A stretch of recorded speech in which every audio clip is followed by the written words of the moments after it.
देखो जी, एक बार फिर तो हाज़री है। प्रोग्राम ਉਹੀ है, प्राइम फोकस चैनल भी ਉਹੀ, प्राइम एशिया TV ਬੰਦੇ ਵੀ ਉਹੀ। ਤੇ ਗੱਲ ਇਹ ਆ ਕਿ ਵੀ ਗੱਲਾਂ ਜ਼ਰੂਰ ਬਦਲ ਜਾਂਦੀਆਂ ਤੇ ਅੱਜ ਦੀਆਂ ਗੱਲਾਂ ਬਾਤਾਂ ਦੇ ਵਿੱਚ ਇੱਕ ਚੀਜ਼ ਤੇ ਇਹ ਹੈ ਕਿ ਵੀ ਟੈਨਸ਼ਨ ਦੇ ਨਾਲ ਕੁਝ ਇੱਕ ਥਾਵਾਂ ਦੇ ਉੱਪਰ ਅੜੀਆਂ ਪਕਾਉਣ ਦੀ ਗੱਲ ਵੀ ਚੱਲਣ ਲੱਗ ਪਈ। ਤੇ ਅੜੀਆਂ ਪਕਾਉਣ ਲੱਗ ਪਿਆ ਕਿਹੜਾ ਬੰਦਾ ਤੇ ਕਿੱਥੇ ਕਿਹੜੀ ਗੱਲਬਾਤ ਆ, ਉਹਦਾ ਜ਼ਿਕਰ ਵੀ ਕਰਾਂਗੇ। ਨਾਲ ਇਹ ਵੀ ਜ਼ਿਕਰ ਹੈਗਾ ਵੀ ਸ਼ਾਇਦ ਹੁਣ ਜਿਹੜਾ ਪੰਜਾਬ ਆ ਉਹ ਆਉਣ ਵਾਲੇ ਦਿਨਾਂ ਦੇ ਵਿੱਚ ਕੁਝ ਹੋਰ ਤਰ੍ਹਾਂ ਦੇ ਰੂਪ 'ਚ ਵੀ ਨਜ਼ਰ ਆਵੇ, ਕਿਉਂਕਿ ਹੋ ਸਕਦਾ ਕੁਛ ਇੱਕ ਪਾਰਟੀਆਂ ਸਿਰਫ ਪਾਰਟੀਆਂ ਲੈ ਰਹਿ ਜਾਣ, ਉਹਨਾਂ ਦਾ ਰਲੇਵਾਂ ਜਿਹੜਾ ਹੈ ਜਾਂ ਉਹਨਾਂ ਦਾ ਮੂੰਹ ਮੁਹਾਂਦਰਾ ਹੈ ਉਹ ਕੁਛ ਹੋਰ ਹੋ ਜਾਵੇ। ਉਹਦੇ ਪਿੱਛੇ ਕੀ ਕਹਾਣੀ ਆਪਾਂ ਉਹਦਾ ਜ਼ਿਕਰ ਵੀ ਕਰਾਂਗੇ। ਨਾਲ ਆਪਣੇ ਵੀਰ ਪਰਮਵੀਰ ਬਾਠ ਹੋਈ ਹੋ ਬਾਠ ਸਾਹਿਬ। ਸਤਿ ਸ਼੍ਰੀ ਅਕਾਲ ਜੀ। ਸਤਿ ਸ਼੍ਰੀ ਅਕਾਲ। ਸੁਣਾਓ ਸਿਹਤਾਂ ਠੀਕ ਹੈ ਜੀ, ਜਿੱਦਾਂ ਸਾਰੇ ਪੰਜਾਬ ਦੇ ਲੋਕਾਂ ਦੀਆਂ ਉਹਨਾਂ ਦੇ ਨਾਲ ਹੀ ਆਪਾਂ। ਨਹੀਂ ਵਧੀਆ, ਉਹ ਕਹਿੰਦੇ ਵੀ ਜਜਾਰੇ ਲਈਦੇ ਆ, ਜਜਾਰੇ ਹੀ ਲੈਣੇ ਆ। ਦੇਖੋ ਸੰਧਾਲੀਆ ਸਾਹਿਬ, ਅੱਜ ਕੱਲ੍ਹ ਤਾਂ ਸਵੇਰੇ ਉੱਠੋ ਖਬਰਾਂ, ਜੇ ਕਿਤੇ ਦੁਪਹਿਰ ਨੂੰ ਕੋਸੀ ਧੁੱਪ ਹੋਵੇ, ਬੰਦੇ ਦੀ 2 ਮਿੰਟ ਅੱਖ ਲੱਗ ਜਾਵੇ ਫੇਰ ਖਬਰਾਂ, ਸੁਪਨਿਆਂ 'ਚ ਵੀ ਖਬਰਾਂ, ਸੌਂਦਿਆਂ ਵੀ ਖਬਰਾਂ। ਅੱਗੇ ਹੁੰਦਾ ਸੀ ਕੁੰਡਾ ਖੜਕਣਾ ਪੰਜਾਬ 'ਚ ਕਿਸੇ ਪਿੰਡ ਦਾ, ਕਹਿਣਾ ਗੁਆਂਢਣ ਆਈ ਹੋਣੀ ਆ ਜਾਂ ਗੁਆਂਢੀ ਆਇਆ ਹੋਣਾ। ਹੁਣ ਤਾਂ ਲੀਡਰ ਹੀ ਹੁੰਦੇ ਆ। ਨਹੀਂ ਵੀ ਇੱਦਾਂ ਹੀ ਆ। ਦੇਖੋ ਅਗਲਿਆਂ ਨੂੰ ਪਤਾ ਭਾਈ ਸਾਹਿਬ ਵੀ ਇਹੋ ਤਾਂ ਟਾਈਮ ਹੈ। ਇਹ ਉੱਦਾਂ ਹੀ ਹੈ ਵੀ ਜਿੱਦਾਂ ਹੁੰਦਾ ਨੇ ਮਤਲਬ ਪਿੰਡਾਂ ਦੇ ਵਿੱਚ ਵੀ ਆਹ ਨਾ ਹੁਣ ਅੱਜ ਕੱਲ੍ਹ ਸਾਗ ਦੀ ਬਹਾਰ ਆ ਭਾਈ ਸਾਹਿਬ। ਉਹ ਫਿਰ ਜਿਹੜੀ ਚੀਜ਼ ਬਹਾਰ ਹੋਵੇ ਉਹੀ ਚੀਜ਼ ਰਿੱਝਣੀ। ਕਿਸੇ ਦੂਜੇ ਘਰ ਵੀ ਪੁੱਛ ਲਓ, ਹਾਂ ਭੈਣ ਜੀ ਕੀ ਬਣਾ, ਸਾਗ ਧਰਿਆ। ਹਾਂ, ਉਧਰ ਅਗਲੇ ਪਾਸੇ ਹਾਂ ਫਿਰ ਕਿਵੇਂ ਮੱਕੀ ਦੀਆਂ ਲਾ ਲੈਂਦੇ। ਨਹੀਂ, ਇੱਦਾਂ ਵੀ ਹੁੰਦਾ ਹੈ। ਇੱਕ ਪਾਸੇ ਜਾਓ ਸਾਗ ਧਰਿਆ, ਉਹ ਕਹਿੰਦੇ ਜੀ ਅਸੀਂ ਕੱਲ੍ਹ ਲਿਆਂਦਾ, ਅੱਜ ਛਿੱਲਾਂਗੇ, ਕੱਲ੍ਹ ਨੂੰ ਬਣਾਵਾਂਗੇ।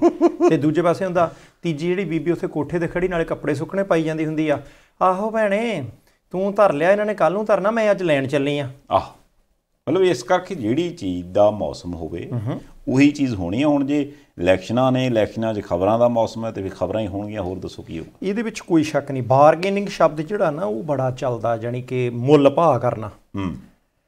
ਲੀਡਰਾਂ ਦੇ ਆਪਣੇ ਢੰਗ ਤਰੀਕੇ ਨੇ, ਲੋਕਾਂ ਦੇ ਆਪਣੇ ਨੇ। ਅੱਗੇ ਲੀਡਰਾਂ ਨੂੰ ਹੁੰਦਾ ਸੀ ਕਿ ਪਤਾ ਨਹੀਂ ਆਹ ਬੰਦੇ ਨੇ ਵੋਟ ਪਾਉਣੀ ਆ ਕਿ ਨਹੀਂ ਪਾਉਣੀ, ਤਾਂ ਉਹਨਾਂ ਨੇ ਇੱਕ ਤਰੀਕਾ ਲੱਭਿਆ ਸੀ।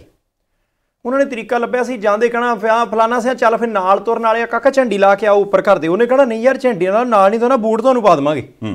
ਤੇ ਜੇ ਉਹ ਸਿੱਧੀ ਵੋਟ ਮੰਗਦੇ ਤਾਂ ਸ਼ਾਇਦ ਉਹ 20 ਤਰ੍ਹਾਂ ਦੀਆਂ ਅੜੀਚਾਂ ਕੱਢਦਾ, ਨਹੀਂ ਮੈਂ ਨਹੀਂ ਪਾਉਣੀ, ਤੁਸੀਂ ਆਹ ਨਹੀਂ ਸੀ ਕੰਮ ਕੀਤਾ। ਜਦੋਂ ਉਹਦੇ ਘਰ ਦੇ ਉੱਤੇ ਝੰਡੀ ਲਾਉਣ ਦੀ ਗੱਲ ਕਹਿਤੀ ਜਾਂਦੀ, ਨਾਲ ਹੀ ਉਹਨੂੰ ਬਾਹੋਂ ਫੜ ਕੇ ਨਾਲ ਤੁਰ ਪਈ। ਸਾਨੂੰ ਪਤਾ ਨਾਲ ਤੁਰਨਾ ਹੀ ਪੈਣਾ, ਵੱਡਾ ਵੀਰ ਤੂੰ, ਛੋਟਾ ਭਰਾ ਸਾਡਾ।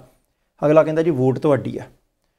ਦੂਸਰੇ ਪਾਸੇ ਹੁਣ ਆਮ ਵੋਟਾਂ ਇਹਨਾਂ ਨੂੰ ਪਤਾ ਲੱਗ ਗਿਆ, ਉਹਨਾਂ ਨੂੰ ਵੀ ਪਤਾ ਕਿ ਇਹਨਾਂ ਨੇ ਆਣ ਕੇ ਕਹਿਣਾ ਕਿ ਭਾਈ ਵੋਟ ਜ਼ਰੂਰ ਪਾਓ। ਉਹ ਅਜੇ ਕੁੰਡਾ ਖੋਲ੍ਹਦੇ ਕਹਿਣਾ ਵੀ ਕੀਤਾ ਤੁਸੀਂ ਕੱਖ ਨਹੀਂ, ਮੁੰਡਾ ਸਾਡਾ ਵਿਹਲਾ ਤੁਰਿਆ ਫਿਰਦਾ, ਉਦੋਂ ਕੁੜੀ ਦੇ ਮਾਮਲੇ 'ਚ ਥੋੜ੍ਹੀ ਜਿਹੀ ਲੋੜ ਸੀ, ਤੁਸੀਂ ਨਾਲ ਕੋਈ ਨਹੀਂ ਤੁਰਿਆ, ਸਾਡੀ ਗਲੀ ਦੇ ਵਿੱਚ ਪਾਣੀ ਖੜਾ ਰਹਿੰਦਾ। ਉਹ ਕਹਿੰਦੇ ਯਾਰ ਇਹਨੇ ਸਾਰੇ ਪਿੰਡ ਨੂੰ ਉਠਾ ਲੈਣਾ, ਯਾਰ ਤੂੰ ਵੋਟ ਭਾਵੇਂ ਨਾ ਭਾਈ ਬੋਲਣਾ। ਯਾਰ ਕੋਈ ਨਹੀਂ ਚਲੋ ਅੱਗੇ ਚਲੋ ਇਹਨਾਂ ਦਾ ਇਹੋ ਕੁਝ ਹੀ ਰਹਿਣਾ ਹੈ ਨਾ। ਨਾਲ ਦੇ ਬੰਦੇ ਜਿਹੜੇ ਦੋ ਕੁ ਹੁੰਦੇ ਉਹ ਚੱਕ ਕੋਈ ਨਹੀਂ, ਮੈਂ ਤੈਨੂੰ ਅੱਗੇ ਕਿਹਾ ਨਾ ਬੁਲਾਇਓ ਚਾਚੇ ਨੂੰ, ਯਾਰ ਉਹ ਗੱਲਾਂ। ਚਲੋ ਇਹ ਕੰਮ ਤੇ ਦੇਖੋ ਬਾਠ ਸਾਹਿਬ ਹੁਣ ਹੋਣਾ ਹੀ ਆ, ਕਿਉਂਕਿ ਕਾਰਨ ਆ ਨਾ ਵੀ ਜੇ ਇਹ ਰੌਲਾ ਰੱਪਾ ਹੁਣ ਵੀ ਨਾ ਪਿਆ ਤੇ ਫਿਰ ਕਦੋਂ ਪੈਣਾ। ਦੇਖੋ ਕਦੋਂ ਤੋਂ ਤੁਸੀਂ ਸ਼ਰਤਾਂ ਲਾਉਂਦੇ ਰਹੇ ਮੇਰੇ ਨਾਲ ਵੀ ਪੰਜਾਬ ਜਾਗ ਪਿਆ ਹੀ ਜੀ।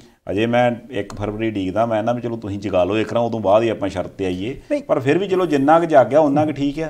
ਨਹੀਂ ਬਾਵਾ ਠੀਕ ਆ। ਭੁੱਚੋ ਮੰਡੀ ਇੱਕ ਹਲਕਾ ਹੈ। ਜੇ ਤੁਸੀਂ ਮੈਨੂੰ ਜਗਾ ਦਿੰਦੇ, ਮੈਂ ਚਾਹੁੰਦਾ ਨਹੀਂ ਹੁੰਦਾ ਕਿ ਐਵੇਂ ਲੀਡਰ ਬੰਦੇ ਤੂੰ ਮੈਨੂੰ ਛੇੜਦਾ ਹੀ, ਮੈਂ ਛਿੜ ਜਾਂਦਾ ਹੀ ਫਿਰ ਛੇੜੋ। ਦੇਖੋ ਇੱਕ ਦਿਨ ਤੁਹਾਡੇ ਨਾਲ ਗੱਲ ਕੀਤੀ ਸੀ ਕਿ ਇੱਕ ਪਿੰਡ ਵਾਲੇ ਨੇ ਮੈਨੀਫੈਸਟੋ ਜਾਰੀ ਕੀਤਾ। ਚਲੋ ਉਹਨਾਂ ਨੇ ਕਰ ਦਿੱਤਾ, ਬਹੁਤ ਸਾਰੇ ਪਿੰਡਾਂ 'ਚੋਂ ਸੁਨੇਹੇ ਆਏ ਕਿ ਅਸੀਂ ਤਿਆਰੀ 'ਚ ਹਾਂ। ਫਿਰ ਇੱਕ ਰਾਮਾ ਪਿੰਡ ਹੈ, ਸਵੇਰ ਵਾਲੇ ਪ੍ਰੋਗਰਾਮ 'ਚ ਵੀ ਗੱਲ ਕੀਤੀ ਸੀ ਕਿ ਉੱਥੋਂ ਦਾ ਇੱਕ ਪ੍ਰਵਾਸੀ ਉੱਥੇ ਗਿਆ, ਉਹਨੇ ਜਾ ਕੇ ਦੇਖਿਆ ਕਿ ਮੀਂਹ ਬੜਾ ਪਿਆ, ਫਸਲ ਖਰਾਬ ਹੋ ਗਈ, ਜ਼ਮੀਨ ਜਿਨ੍ਹਾਂ ਨੂੰ ਭੌਲੀ 'ਤੇ ਠੇਕੇ 'ਤੇ ਦਿੱਤੀ ਸੀ ਉਹਨਾਂ ਨੂੰ ਘਰੇ ਸੱਦਿਆ ਕਿ ਭਾਈ ਕਿੱਦਾਂ। ਉਹ ਕਹਿੰਦੇ ਫਸਲ ਦਾ ਤਾਂ ਰਿਹਾ ਨਹੀਂ। ਹੁਣ ਅਗਲਾ ਥੋੜ੍ਹੀ ਕਹਿਣ ਜੋਗਾ ਹੁੰਦਾ ਮੈਂ ਤੇਰਾ ਠੇਕਾ ਨਹੀਂ ਦੇਣਾ। ਉਹ ਕਹਿੰਦੇ ਜੀ ਕਿੰਨੇ ਠੇਕੇ ਦੇ ਇੰਨੇ ਪੈਸੇ ਬਣਦੇ ਆ? ਕਹਿੰਦਾ ਅੱਧੇ ਦੇਣੇ ਆ। ਅੱਧੇ ਲੈਣਾ ਹੀ ਨਹੀਂ ਤੇਰੇ ਤੋਂ, ਸਾਨੂੰ ਵੀ ਤਾਂ ਪਤਾ ਹੈ ਜੇ ਸਾਡੀ ਫਸਲ ਹੁੰਦੀ ਜ਼ਮੀਨ 'ਚ ਮਰ ਜਾਣੀ ਸੀ। ਨਾਲ ਹੀ ਇਹ ਵੀ ਕਹਿ ਦਿੱਤਾ ਕਿ ਅਗਲੇ ਸਾਲ ਲਈ ਵੀ ਅੱਧੇ ਹੀ, ਵੀ ਮੈਨੂੰ ਪਤਾ ਹੈ ਸਾਡਾ ਥੋੜ੍ਹਾ ਸਰਦਾ, ਮਿਹਨਤ ਵਿਦੇਸ਼ਾਂ 'ਚ ਸਾਨੂੰ ਵੀ ਕਰਨੀ ਪੈਂਦੀ ਹੈ, ਪਰ ਕੋਈ ਗੱਲ ਨਹੀਂ, ਤੁਹਾਡਾ ਸਾਡੇ ਤੋਂ ਵੀ ਮਾੜਾ ਹਾਲ ਹੈ। ਅਗਲੀ ਵਾਰੀ ਲਈ ਵੀ ਠੇਕਾ ਅੱਧਾ ਅਤੇ ਐਤਕੀ ਵੀ ਅੱਧਾ। ਅਤੇ ਪਿੰਡ ਦੇ ਲੋਕਾਂ ਨੇ ਇਕੱਠੇ ਹੋ ਕੇ ਉਹ ਪ੍ਰਵਾਸੀ ਭਾਰਤੀ ਦੇ ਗਲ 'ਚ ਹਾਰ ਪਾਏ। ਨੌਜਵਾਨ ਮੁੰਡਾ ਯੰਗ। ਇਹ ਦੇਖੋ ਕਿੰਨੀ ਪੋਜ਼ੀਟਿਵ ਖਬਰ ਆ। ਤੀਸਰਾ, ਚਿੱਟੀਆਂ ਛੱਪੜੀਆਂ ਨਾਂ ਦਾ ਇੱਕ ਪਿੰਡ ਹੈ, ਭੁੱਚੋ ਮੰਡੀ 'ਚ ਹੈ। ਉਹ ਪਿੰਡ ਬਠਿੰਡੇ ਤੋਂ 20-22 ਕਿਲੋਮੀਟਰ ਦੂਰ ਹੋਊਗਾ। ਉਸ ਪਿੰਡ ਦੇ ਵਿੱਚ ਪੀਣ ਵਾਲੇ ਪਾਣੀ ਦੇ ਲਈ ਇੱਕ ਖੂਹੀ ਹੈ ਅਤੇ ਖੂਹੀ ਦੇ ਵਿੱਚ ਨਹਿਰ ਦੇ ਖਾਲ ਦਾ ਪਾਣੀ ਆਉਂਦਾ। ਉਹ ਇੱਕ ਬੁੱਧਵਾਰ ਪਾਣੀ ਆਉਂਦਾ ਅਤੇ ਉੱਥੋਂ ਹੀ ਲੋਕ ਭਰਦੇ ਆ। ਚਲੋ ਕੋਈ ਗੱਲ ਨਹੀਂ, ਉਹਦੇ ਵਿੱਚ ਪਸ਼ੂ ਮਰਿਆ ਵੀ ਆ ਜਾਣਾ, ਉਹ ਢਕਿਆ ਵੀ ਨਹੀਂ ਗਾ ਉੱਪਰੋਂ, ਜਾਂ ਪੰਛੀਆਂ ਨੇ ਬਿੱਠਾਂ ਵੀ ਕਰ ਦੇਣੀਆਂ, ਕੋਈ ਜਾਨਵਰ ਵੀ ਵਿੱਚ ਡਿੱਗ ਪੈਣਾ। ਉਹੀ ਪੀਣ ਵਾਲੇ ਪਾਣੀ ਦਾ ਇੱਕ ਸਾਧਨ ਹੈ। 150-200 ਘਰ ਹੈ। ਉਹ ਕਹਿੰਦੇ ਜੀ ਇੰਨੇ ਸਾਲ ਹੋ ਗਿਆ ਕਦੇ ਬੋਲੇ ਨਹੀਂ ਸੀ, ਬਿਮਾਰੀਆਂ ਲੱਗੀਆਂ ਬਜ਼ੁਰਗਾਂ ਨੂੰ, ਬੱਚਿਆਂ ਨੂੰ, ਗੰਦਾ ਪਾਣੀ ਪੀਣਾ ਜਦ। ਉਬਾਲ ਕੇ ਵੀ ਭਾਵੇਂ ਪੀਣਾ, ਪਰ ਕੀ ਹੋ ਜਾਊਗਾ, ਉਸੇ ਪਾਣੀ ਨਾਲ ਨਹਾਉਣਾ, ਉਹੀ ਸਬਜ਼ੀਆਂ ਨੂੰ ਪਾਉਣਾ ਸਾਰੇ ਪਾਸੇ। ਐਤਕੀ ਫਿਰ ਉਹਨਾਂ ਨੇ ਇੱਕ ਦਿਨ ਮਿੱਥ ਕੇ ਤਾਂ ਪੱਤਰਕਾਰ ਫਿਰ ਇਕੱਠੇ ਕਰ ਲਿਆ ਜੀ, ਕਹਿੰਦੇ ਜੀ ਸਾਡਾ ਆਹ ਹਾਲ ਹੈ, ਨਾ ਪਿੰਡ 'ਚ ਸਕੂਲ ਹੈ, ਕੱਚੀਆਂ ਸੜਕਾਂ ਨੇ, ਨਿਆਣੇ 4 ਕਿਲੋਮੀਟਰ ਦੂਰ ਪੜ੍ਹਨ ਜਾਂਦੇ ਆ, ਪੀਣ ਵਾਲਾ ਸਾਫ਼ ਪਾਣੀ ਨਹੀਂ। ਜਦੋਂ ਇਸ ਤਰ੍ਹਾਂ ਦੇ ਪਿੰਡਾਂ ਦੇ ਵਿੱਚੋਂ ਇਲੈਕਸ਼ਨ ਮੈਨੀਫੈਸਟੋ ਜਾਰੀ ਹੋਣ ਤੋਂ ਪਹਿਲਾਂ ਲੋਕ ਇਕੱਠੇ ਹੋ ਕੇ ਆਵਾਜ਼ ਚੁੱਕਣ ਲੱਗ ਪੈਂਦੇ ਆ, ਪ੍ਰਵਾਸੀ ਭਾਰਤੀ ਉੱਥੋਂ ਦੇ ਲੋਕਾਂ ਦਾ ਦਰਦ ਇਸ ਤਰੀਕੇ ਸਮਝਣ ਲੱਗ ਪੈਂਦੇ ਆ, ਆਪਣੇ ਮੈਨੀਫੈਸਟੋ ਜਾਰੀ ਹੋਣ ਲੱਗ ਪੈਂਦੇ ਆ। ਨਾਲੇ ਮੈਂ ਖਨੌਰੀ ਵਾਲੀ ਗੱਲ ਕਰਨੀ ਨਹੀਂ, ਪਰਮਿੰਦਰ ਸਿੰਘ ਢੀਂਡਸਾ ਵੋਟਾਂ ਮੰਗਣ ਗਏ ਸੀ, ਵਿਰੋਧ ਕਿਸੇ ਨੇ ਕੀਤਾ ਹੀ ਨਹੀਂ। ਦੇਖੋ ਇਹ ਤੇ ਹੁਣ ਤੁਸੀਂ ਐਵੇਂ ਲਾ ਗੱਲਾਂ ਕਰਦੇ ਨਹੀਂ, ਮੈਂ ਨਹੀਂ ਕਿਹਾ, ਮੈਂ ਆਓ ਹੋਰ ਕੀ ਆ ਦੱਸੋ। ਪਰ ਨਹੀਂ, ਚਲੋ ਇੱਕ ਗੱਲ ਤੇ ਹੈਗੀ ਆ ਵੀ ਇਹ ਜਿਹੋ ਜਿਹਾ ਮਾਹੌਲ ਚਾਲ ਬਣ ਗਿਆ, ਇਸ ਮਾਹੌਲ ਚਾਲ ਦੇ ਵਿੱਚ ਕੁਝ ਨਾ ਕੁਝ ਵੱਖਰਾ ਹੋਣ ਦੀ ਇਤਿਹਾਸ ਆ। ਉਹ ਹੁਣ ਵੱਖਰਾ ਕਿਹਦੇ ਹੱਕ 'ਚ ਹੁੰਦਾ, ਕਿਹਦੇ ਵਿਰੋਧ 'ਚ ਹੁੰਦਾ, ਇਹ ਗੱਲ ਬਾਤ ਦੀ। ਹੁਣ ਇਹ ਸਾਰੇ ਕੁਛ ਦੇ ਵਿੱਚ ਇੱਕ ਚੀਜ਼ ਤੇ ਪੱਕੀ ਹੈ ਨਾ ਵੀ ਜੇ ਲੋਕ ਵਜਿੱਦ ਨੇ ਵੀ ਅਸੀਂ ਐਤਕੀ ਕੁਛ ਕਰਨਾ ਹੀ, ਤੇ ਲੀਡਰ ਕਿਹੜਾ ਘੱਟ ਵਜਿੱਦ ਨੇ। ਉਹ ਕਹਿੰਦਾ ਟਿਕਟ ਨਹੀਂ ਦਿੱਤੀ ਕੋਈ ਨਹੀਂ, ਫਿਰ ਕਾਗਜ਼ ਦਾਖਲ ਕਰਨੇ ਕਰ ਦਿਆਂਗੇ। ਹੁਣ ਕਾਗਜ਼ ਜਿਸ ਹਿਸਾਬ ਨਾਲ ਦਾਖਲ ਹੋ ਰਹੇ ਆ, ਮੈਨੂੰ ਇਹ ਵੀ ਵੱਡਿਆਂ ਦੇ ਕਾਗਜ਼ ਦਾਖਲ ਹੋਣ ਨਾਲੋਂ ਆਪਾਂ ਉਹਨਾਂ ਦੇ ਕਾਗਜ਼ਾਂ ਦੀ ਗੱਲ ਤੋਂ ਸ਼ੁਰੂ ਕਰੀਏ ਜਿਹੜੇ ਕਹਿੰਦੇ ਵੀ ਮਨਾ ਲੈਣੇ ਆਪਾਂ, ਮੈਂ ਵੀਰ ਨਾਲ ਗੱਲ ਕਰ ਲੈਣੀ, ਕੋਈ ਨਹੀਂ ਵੀਰ ਕਿਤੇ ਆਪਣੇ ਨੂੰ ਬਾਹਰਾ। ਤੇ ਜਦੋਂ ਵੀਰ ਜੀ ਨੂੰ ਪੁੱਛਿਆ ਉਹ ਕਹਿੰਦੇ ਵੀ ਵੀਰ ਜੀ ਨੇ ਕਿਹਾ ਤਾਂ ਸੀਗਾ, ਵੀਰ ਜੀ ਦੇ ਪਾਰਟੀ ਗੱਲ ਕਰ, ਕੋਈ ਪਾਰਟੀ ਨੇ ਫਿਰ ਗੱਲ ਨਹੀਂ ਕੀਤੀ, ਅਸੀਂ ਫਿਰ ਭਰਤੇ ਹੀ ਕਾਗਜ਼, ਕਿਉਂਕਿ ਮੈਂ ਤਾਂ ਬਸੀ ਪਠਾਣਾ 'ਚ ਵਿਕਾਸ ਕਰਨਾ, ਮੇਰਾ ਮਨ ਕਰਦਾ ਵੀ ਮੈਂ ਸੇਵਾ ਕਰਾਂ ਤੇ ਫਿਰ ਮੈਂ ਕਰਨੀ ਹੈ। ਨਹੀਂ ਤੁਸੀਂ ਦੇਖੋ ਨਾ, ਕਮਾਲ ਹੋਈ ਪਈ ਹੈ ਕਿ ਕਾਂਗਰਸ ਪਾਰਟੀ ਦੇ ਕਹਿੰਦੇ ਕਹਾਉਂਦੇ ਲੀਡਰਾਂ ਦੇ ਆਪਦੇ ਟੱਬਰ ਸੂਤ ਨਹੀਂ ਆਉਂਦੇ। ਕਿੰਨੀ ਕਿਤੇ ਕੈਬਨਿਟ 17 ਤਾਂ ਜਣੇ ਹੁੰਦੇ ਪੰਜਾਬ 'ਚ, ਉਹਦੇ ਵਿੱਚੋਂ ਵੀ ਰਾਣਾ ਗੁਰਜੀਤ ਸਿੰਘ ਹੋਰਾਂ ਦਾ ਬੇਟਾ ਖੜ ਗਿਆ ਤਾਂ ਉਹਦੇ ਲਈ ਉਹ ਪ੍ਰਚਾਰ ਕਰਨ ਜਾਂਦੇ ਆ, ਜਾਣੀ ਸ਼ਰੇਆਮ ਆ ਕੰਮ। ਉਧਰਲੇ ਪਾਸੇ ਤ੍ਰਿਪਤ ਰਜਿੰਦਰ ਸਿੰਘ ਬਾਜਵਾ ਸਾਹਿਬ ਦੇ ਬੇਟੇ ਰਵੀ ਨੰਦਨ ਸਿੰਘ ਬਾਜਵਾ ਦਾ ਕੋਈ ਪਤਾ ਨਹੀਂ, ਉਹਨੇ ਬਟਾਲੇ ਜਾ ਕੇ ਕਦੋਂ ਪੱਟਾਂ ਤੇ ਥਾਪੀ ਮਾਰ ਕੇ ਨਰ ਆ ਗਿਆ ਮੈਂ, ਸੇਖੜੀ ਸਾਹਿਬ ਬਾਹਰ ਨਿਕਲੋ। ਤੀਸਰੇ ਪਾਸੇ ਜੇ ਹੁਣ ਮੁੱਖ ਮੰਤਰੀ ਸਾਹਿਬ ਦਾ ਆਪਦਾ ਸਕਾ ਭਰਾ ਸਰਕਾਰੀ ਨੌਕਰੀ ਜਿਹੜੇ ਕਰਦੇ, ਜਿਨ੍ਹਾਂ ਦੇ ਬਾਬਤ ਮੁੱਖ ਮੰਤਰੀ ਸਾਹਿਬ ਕਹਿੰਦੇ ਕਿ ਭਾਈ ਮੈਂ ਮਨਾ ਹੀ ਲੈਣਾ ਹੈ, ਉਹ ਆਜ਼ਾਦ ਕਾਗਜ਼ ਵੀ ਦਾਖਲ ਕਰਿਆ ਆ, ਤੇ ਇਹਦਾ ਮਤਲਬ ਹੈ ਕਿ ਠੀਕ ਹੈ ਬਾਹਰਲੇ ਪਾਸੇ ਡਾਂਗ ਲੈ ਕੇ ਖੜੇ ਰਹੋ, ਕੋਈ ਆਉਂਦਾ ਤਾਂ ਨਹੀਂ, ਅੰਦਰਲੇ ਪਾਸੇ ਉਹ ਭਾਵਾਂ ਉਹ ਪਿਛੋਂ 2-3 ਜੜਦਾ ਉਦੋਂ ਤੱਕ। ਯਾਨੀ ਕਾਂਗਰਸ ਦੇ ਹਾਲਾਤ ਤਾਂ ਇਦਾਂ ਦੀ ਹੈ। ਨਹੀਂ ਹੋਏ ਪਏ ਆ। ਹੁਣ ਉਹ ਕਾਰਨ ਕੀ ਦੱਸੋ, ਕਾਰਨ ਪਤਾ ਕੀ ਆ, ਗੱਲ ਇਹ ਆ ਵੀ ਇਹ ਚੀਜ਼ ਸ਼ਾਇਦ ਨਾ ਛਿੜਦੀ ਜੇ ਇੱਧਰੋਂ ਸੁਲਤਾਨਪੁਰ ਲੋਧੀ ਵਾਲੇ ਪਾਸਿਓਂ ਗੱਲ ਨਾ ਹੁੰਦੀ। ਇਹ ਤਾਂ ਆਪਾਂ ਉਦੋਂ ਹੀ ਜ਼ਿਕਰ ਕੀਤਾ ਸੀ ਵੀ ਆਹ ਜਿਹੜੀ ਰਾਣਾ ਗੁਰਜੀਤ ਸਿੰਘ ਹੋਰਾਂ ਨੇ ਇੱਕ ਰਾਂ ਮੋੜੀ ਗੱਡੀ ਹੈ ਨਾ, ਇਹ ਬੜੀ ਦੂਰ ਤੱਕ ਜਾਣਾ ਕੰਮ, ਤੇ ਉਹ ਜਾ ਵੀ ਰਿਹਾ। ਸੋ ਮੈਨੂੰ ਇਹ ਲੱਗਦਾ ਵੀ ਜੇ ਤੱਕ 1 ਤਰੀਕ ਤੱਕ ਜੇ ਹੈਗਾ ਟਾਈਮ ਜੀ ਹੈਗਾ, ਉਹ 1 ਤਰੀਕ ਤੱਕ ਕਰਦਿਆਂ ਅਜੇ ਪਤਾ ਨਹੀਂ ਕਿੰਨਿਆਂ ਟੱਬਰਾਂ ਦੇ ਵਿੱਚੋਂ, ਕਿਉਂਕਿ ਹੁਣ ਕਿਹੜਾ ਬੰਦੇ ਜ਼ਿਆਦਾ ਚਾਹੀਦੇ, ਨਾ ਤਾਂ ਟੈਂਪੂ ਕਿਰਾਏ ਤੇ ਕਰਨੇ ਤੇ ਨਾ ਟਰੱਕ ਹੀ ਚਾਹੀਦਾ, ਨਾ ਢੋਲ ਵਾਲੇ ਦੀ ਲੋੜ ਹੈ, ਕਿਉਂਕਿ ਇਲੈਕਸ਼ਨ ਕਮਿਸ਼ਨ ਵਾਲਾ ਆਖਿਆ ਵੀ ਇੱਕ ਕੈਂਡੀਡੇਟ ਦੇ ਨਾਲ 2 ਬੰਦੇ ਹੋਰ ਫਾਈਲਾਂ ਵਾਲੇ। ਉਹ ਤਾਂ ਭਾਵੇਂ ਵੀਰ ਜੀ ਜੇ ਚਲੋ ਪੁਲਿਸ ਵਾਲੇ ਥੋੜ੍ਹਾ ਜਿਹਾ ਦੇਣ ਆਪਣੇ ਵੀਰ ਭਰਾ ਸਾਥ ਵਿੱਚ, ਕੋਈ ਨਹੀਂ ਯਾਰ ਇੱਕ ਅੱਧਾ ਦਿਨ ਟ੍ਰਿਪਲੀ ਵੀ ਮਾਰ ਲਓ, ਤੇ ਸਕੂਟਰ ਤੇ ਆਉਣਾ ਉਹਨਾਂ ਨੇ ਕਾਗਜ਼ ਦਾਖਲ ਕਰਾਉਣੇ, ਕਿੱਡੀ ਗੱਲਾਂ 'ਚ ਗੱਲ ਹੈ। ਤੁਸੀਂ ਇਹ ਦੇਖੋਗੇ ਐਤਕੀ ਤਾਂ ਸੌਖਾ ਬਹੁਤ ਹੋ ਗਿਆ। ਸਾਰੇ ਇਹ ਕਹਿੰਦੇ ਆ ਬੰਦੇ ਦਾ ਹੀ ਮਹੀਂ ਰੋਕਿਆ, ਉਹ ਤਾਂ ਇਕੱਠ ਹੀ ਇੰਨਾ ਹੋ ਜਾਣਾ ਸੀ, ਸੜਕ ਜਾਮ ਹੋ ਜਾਣੀ। ਤੁਹਾਨੂੰ ਨਹੀਂ ਪਤਾ, ਅਸੀਂ ਤਾਂ ਲੁਕ ਕੇ ਆਏ ਆਪਣੇ ਸਮਰਥਕਾਂ ਤੋਂ, ਸਾਰੇ ਕਹਿੰਦੇ ਸੀ ਕਾਗਜ਼ ਦਾਖਲ ਕਰਾਉਣ ਨਾਲ ਜਾਣਾ ਜੀ। ਐਤਕੀ ਸੌਖਾ ਕੰਮ ਆ, ਟਾਂਪੂ ਤੇ ਚੜੋ, 5 ਦੀ ਟਿਕਟ ਆ, 15 ਜਾਣ ਦੇ 15 ਆਉਣ ਦੇ, ਬਾਕੀ ਚੋਣ ਕਮਿਸ਼ਨ ਦੇ ਜਿਹੜੀ ਫੀਸ ਉਹ। ਇਹਦਾ ਕਾਗਜ਼ ਵੀ ਮੈਨੂੰ ਯਾਦ ਆ ਗਿਆ, ਹੈ ਤਾਂ ਬਹੁਤ ਪੁਰਾਣੀ ਗੱਲ। ਉਹ ਪਤਾ ਨਹੀਂ ਹੁਣ ਪਿੰਡਾਂ 'ਚ ਆਪਣੇ ਨਹੀਂ ਹੁੰਦਾ, ਜਦੋਂ ਕਿਤੇ ਮੱਝ ਕਹਿੰਦੇ ਵੀ ਵੇਚੀ ਹੋਵੇ ਜਾਂ ਲਿਆਂਦੀ ਹੋਵੇ ਨਾ, ਤੇ ਉਹਨੂੰ ਹੁਣ ਜਾਂ ਘੜੋਕੇ ਦੇ ਜਾਂ ਟਰਾਲੀ ਤੇ ਲੱਦਣਾ ਹੁੰਦਾ, ਸਾਰਾ ਪਿੰਡ ਇਕੱਠਾ ਹੁੰਦਾ। ਉਹ ਜਾਂਦਾ ਆ ਰੂੜੀ ਉੱਚੀ ਨਿੱਕਾ ਇੱਧਰਲੇ ਪਾਸੇ ਲਾਓ, ਹੈ ਨਾ, ਵੀ ਉਹਨੂੰ ਚੜਾ ਕੇ ਫੇਰ ਪਿੱਛੋਂ ਧੱਕਾ ਲਾ ਕੇ ਦੋਹਾਂ ਚੌਂ ਅੱਗੋਂ ਸੰਗਲ ਤੋਂ ਖਿੱਚ। ਹੁਣ ਕਾਗਜ਼ ਦਾਖਲ ਕਰਾਉਣ ਵਾਲਾ ਕਿਹੜਾ ਵੀ ਮੱਝ ਘੜੋਕੇ ਤੇ ਲੱਦਣੀ, ਨਾਲ ਬੰਦੇ ਚਾਹੀਦੇ ਆ। ਪਰ ਚਲੋ ਜੇ ਐਤਕੀ ਕਾਗਜ਼ ਮੇਰੇ ਖਿਆਲ ਨਾਲ 2 ਬੰਦੇ ਨਾਲ ਦਾਖਲ ਹੋ ਰਹੇ ਆ, ਤੇ ਘੱਟੋ ਘੱਟ ਇਹ ਵੀ ਲੋਕਾਂ ਨੂੰ ਪਤਾ ਲੱਗ ਗਿਆ ਵੀ ਇਹਦੋਂ ਪਹਿਲਾਂ ਵੀ ਇੰਨੇ ਬੰਦਿਆਂ ਦੀ ਲੋੜ ਨਹੀਂ ਸੀ ਹੁੰਦੀ। ਹਾਂ, ਉਹ ਐਵੇਂ ਹੀ ਹੁੰਦੇ ਸੀ, ਨਾਲ ਸਿਰ ਹੀ ਹੁੰਦੇ ਸੀ, ਜਾਗਦੇ ਨਹੀਂ ਸੀ ਹੁੰਦੇ। ਚਲੋ ਸੰਧਾਲੀਆ ਸਾਹਿਬ ਤੁਸੀਂ ਦੇਖੋ, ਬਾਕੀ ਬੰਦੇ ਕਰਨਗੇ ਗੁੱਸਾ ਜੇ ਆਪਾਂ ਇਹ ਗੱਲ ਨਾ ਆਖੀ ਕਿ ਡੇਰਾ ਸਿਰਸਾ ਵਾਲਿਆਂ ਦੇ ਇੱਕ ਰਿਸ਼ਤੇਦਾਰ ਨੇ, ਨਾਮ ਹੈ ਹਰਮਿੰਦਰ ਸਿੰਘ ਜੱਸੀ। ਨਹੀਂ ਰਿਸ਼ਤੇਦਾਰੀ ਹੈ, ਅਸੀਂ ਰਿਸ਼ਤੇਦਾਰੀ ਨੂੰ ਇਕੱਲੀ ਰਿਸ਼ਤੇਦਾਰੀ ਕਹੋਗੇ, ਕੁੜਮਾਚਾਰੀ ਕਹੋ, ਚਲੋ ਠੀਕ ਹੈ, ਕਿਉਂਕਿ ਤੁਸੀਂ ਬਹੁਤ ਗੰਭੀਰਤਾ ਨਾਲ ਸੋਚਦੇ ਹੁੰਦੇ ਆ। ਮੈਂ ਤਾਂ ਗਿਆ ਵੀ ਦੇਖੋ ਕਾਰਨ ਹੈ ਵੀ ਇੱਕ ਹੁੰਦਾ ਰਿਸ਼ਤੇਦਾਰੀ ਦੇ ਵਿੱਚ, ਤੇ ਰਿਸ਼ਤੇਦਾਰੀ ਦੇ ਰੌਲੇ ਦੇ ਵਿੱਚ ਆਪਾਂ ਆਉਣਾ, ਉਹ ਵੀ ਇੱਕ ਵੱਡਾ ਰਿਸ਼ਤਾ ਦੇ ਰੌਲਾ ਪੈ ਗਿਆ। ਮੈਂ ਇੱਕ ਗੱਲ ਦੇਖੀ ਆ, ਤੁਹਾਡੀ ਜਿੰਨੀ ਜਾਣ ਪਛਾਣ ਆ, ਤੁਸੀਂ ਜਿੰਨਾ ਮਿੱਠਾ ਬੋਲਦੇ ਹੋ, ਤੇ ਜੇ ਕੋਈ ਕੰਮ ਕਰਾਉਣਾ ਹੋਵੇ ਧੱਕੇ ਨਾਲ ਧੌਣ ਤੇ ਗੋਡਾ ਰੱਖ ਕੇ ਕਰਾ ਲੈ, ਤੁਹਾਨੂੰ ਦੁਕਾਨ ਨਾ ਖੋਲਦੀ ਹੈ, ਰਿਸ਼ਤੇ ਹੀ ਰਿਸ਼ਤੇ। ਨਹੀਂ ਉਹਦਾ ਕੋਲਿਆਂ ਦੀ ਦਲਾਲੀ ਵਾਲਾ ਕੰਮ ਹੈ, ਉਹਦੇ 'ਚ ਮੂੰਹ ਕਾਲਾ ਹੁੰਦਾ। ਕਹਿੰਦੇ ਜਿਹੜੀ ਲੀਡਰਸ਼ਿਪ 'ਚ ਤੁਸੀਂ ਫਸੇ ਉੱਥੇ ਕੀ ਆ? ਨਹੀਂ ਉੱਥੇ ਹੈ ਨਾ ਵੀ ਰਿਸ਼ਤੇ ਵਾਲੇ ਦਾ ਕੀ ਪਤਾ ਵੀ ਕਦੋਂ ਸਕੂਟਰ ਲਿਆਣ ਕੇ ਡੱਕ ਲੈਣਾ। ਆਹੀਂ ਭਾਜੀ ਫਿਰ ਆਹ ਨਹੀਂ ਗੱਲ, ਤੁਸੀਂ ਤੇ ਐਂ ਕਰਾਂਗੇ, ਇੱਥੇ ਆਹ ਹੋ ਗਿਆ।